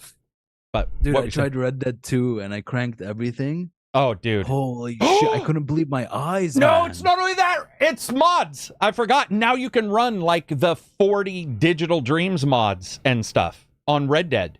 Oh. Your brain is gonna... Dude, It's not even comparable. You just leveled up your life. Like tomorrow, you'll be a millionaire. No, I'm telling you, Red Dead looks phenomenal, 4K maxed, with some of the new like HD mods and stuff. And have you seen the ones that let people and you interact even more? Like you can go around and you can like herd sheep. It's ridiculous. You should check out File Nexus. Okay. Yeah, dude, somebody made a mod called like more immersive Red Dead, I think. And what could you add to Red Dead to make it? It lets you do all the stuff normal people are doing and activities. Shit. It's nuts, and you can make it look so good. And with your system at 1440p, you're going to be able to crank it pretty high. Yeah. I mean, it's already chugging. By chugging, I mean like it's like at 160, 150 FPS. You know? Oh no, dude, what are you going to do? Do you do you notice if it goes from 160 to 140? Do you like? No, not at all, dude. Okay. I just hit Alt R and look at the fucking NVIDIA overlay, like, and just peer at the number. Yeah, I shouldn't do that. I have a tendency to turn, if I'm not reviewing, I would say 99% of the time I turn it off. Yeah, because like, God, I feel like such a pompous dick right now. Okay, I feel like if you saved up to get it, here's the thing: is like, I did. We live in a weird world where it's like, hey, man, everybody's individual, but you're not. Everybody needs to work hard, but when you do and you buy something, people are like, "How dare you?" I had somebody get so mad at me they didn't realize, I guess, but they were so mad at me for reviewing a headset, and I was like, "Dude, that was from the company. I didn't own that headset." And it happens. You have to sort of turn that stuff off. I mean, I was teasing you, but it's like if somebody saves, I just don't. I was a little nervous about telling people I got a car, and then I realized we've been a one car family. We've cost a ton of money. We've lost a ton of money for events we couldn't go to, and I was like, wait. Why am I feeling bad about getting a car? Like, what is going on? And I admit over the years, I had just gotten accustomed to not having it and being like, okay, that's life. But it wasn't. And it was making my wife unhappy having to cancel shit and stuff. So you have to you have to rub a little dirt on life occasionally and get something nice. I mean, there's nothing wrong with that. True. If you had it and it looked like a jet plane, and you fucking had a case that was looked like Iron Man, I would give you shit. I would give you a ton of shit. But it's like when you're like, I don't care what it looks like, it's got the innards inside. I don't think people, who cares if people give a shit? Phenomenal case, looks like a box. I don't give a shit. It does its job, It's called a computer case, to me. Dude, who the fuck's gonna look at it, man? Like, what am I trying to do? Here, I have mine's so covered. It's like you can't even see it, and I just don't give a shit about the case. I care about what does it do, what it needs to do. Like, that's I get that people love that kind of stuff. They put it out, but I'm not that. Cadiz, by the way, displayer, man, displays that shit. Like wants that shit uppity. Right in your face, and I'm like, man, not me. I've never had a computer on the table. Like, no, dude, no way, no way. Always on the ground. My wife has a Phoenix, the little baby, a Nuke, the Intel.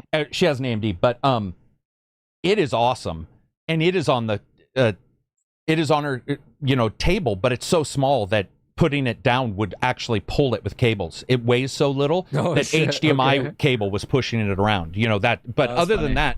Why have it on your, to me, I'd rather hide it and have I say clean, but have a Spartan table.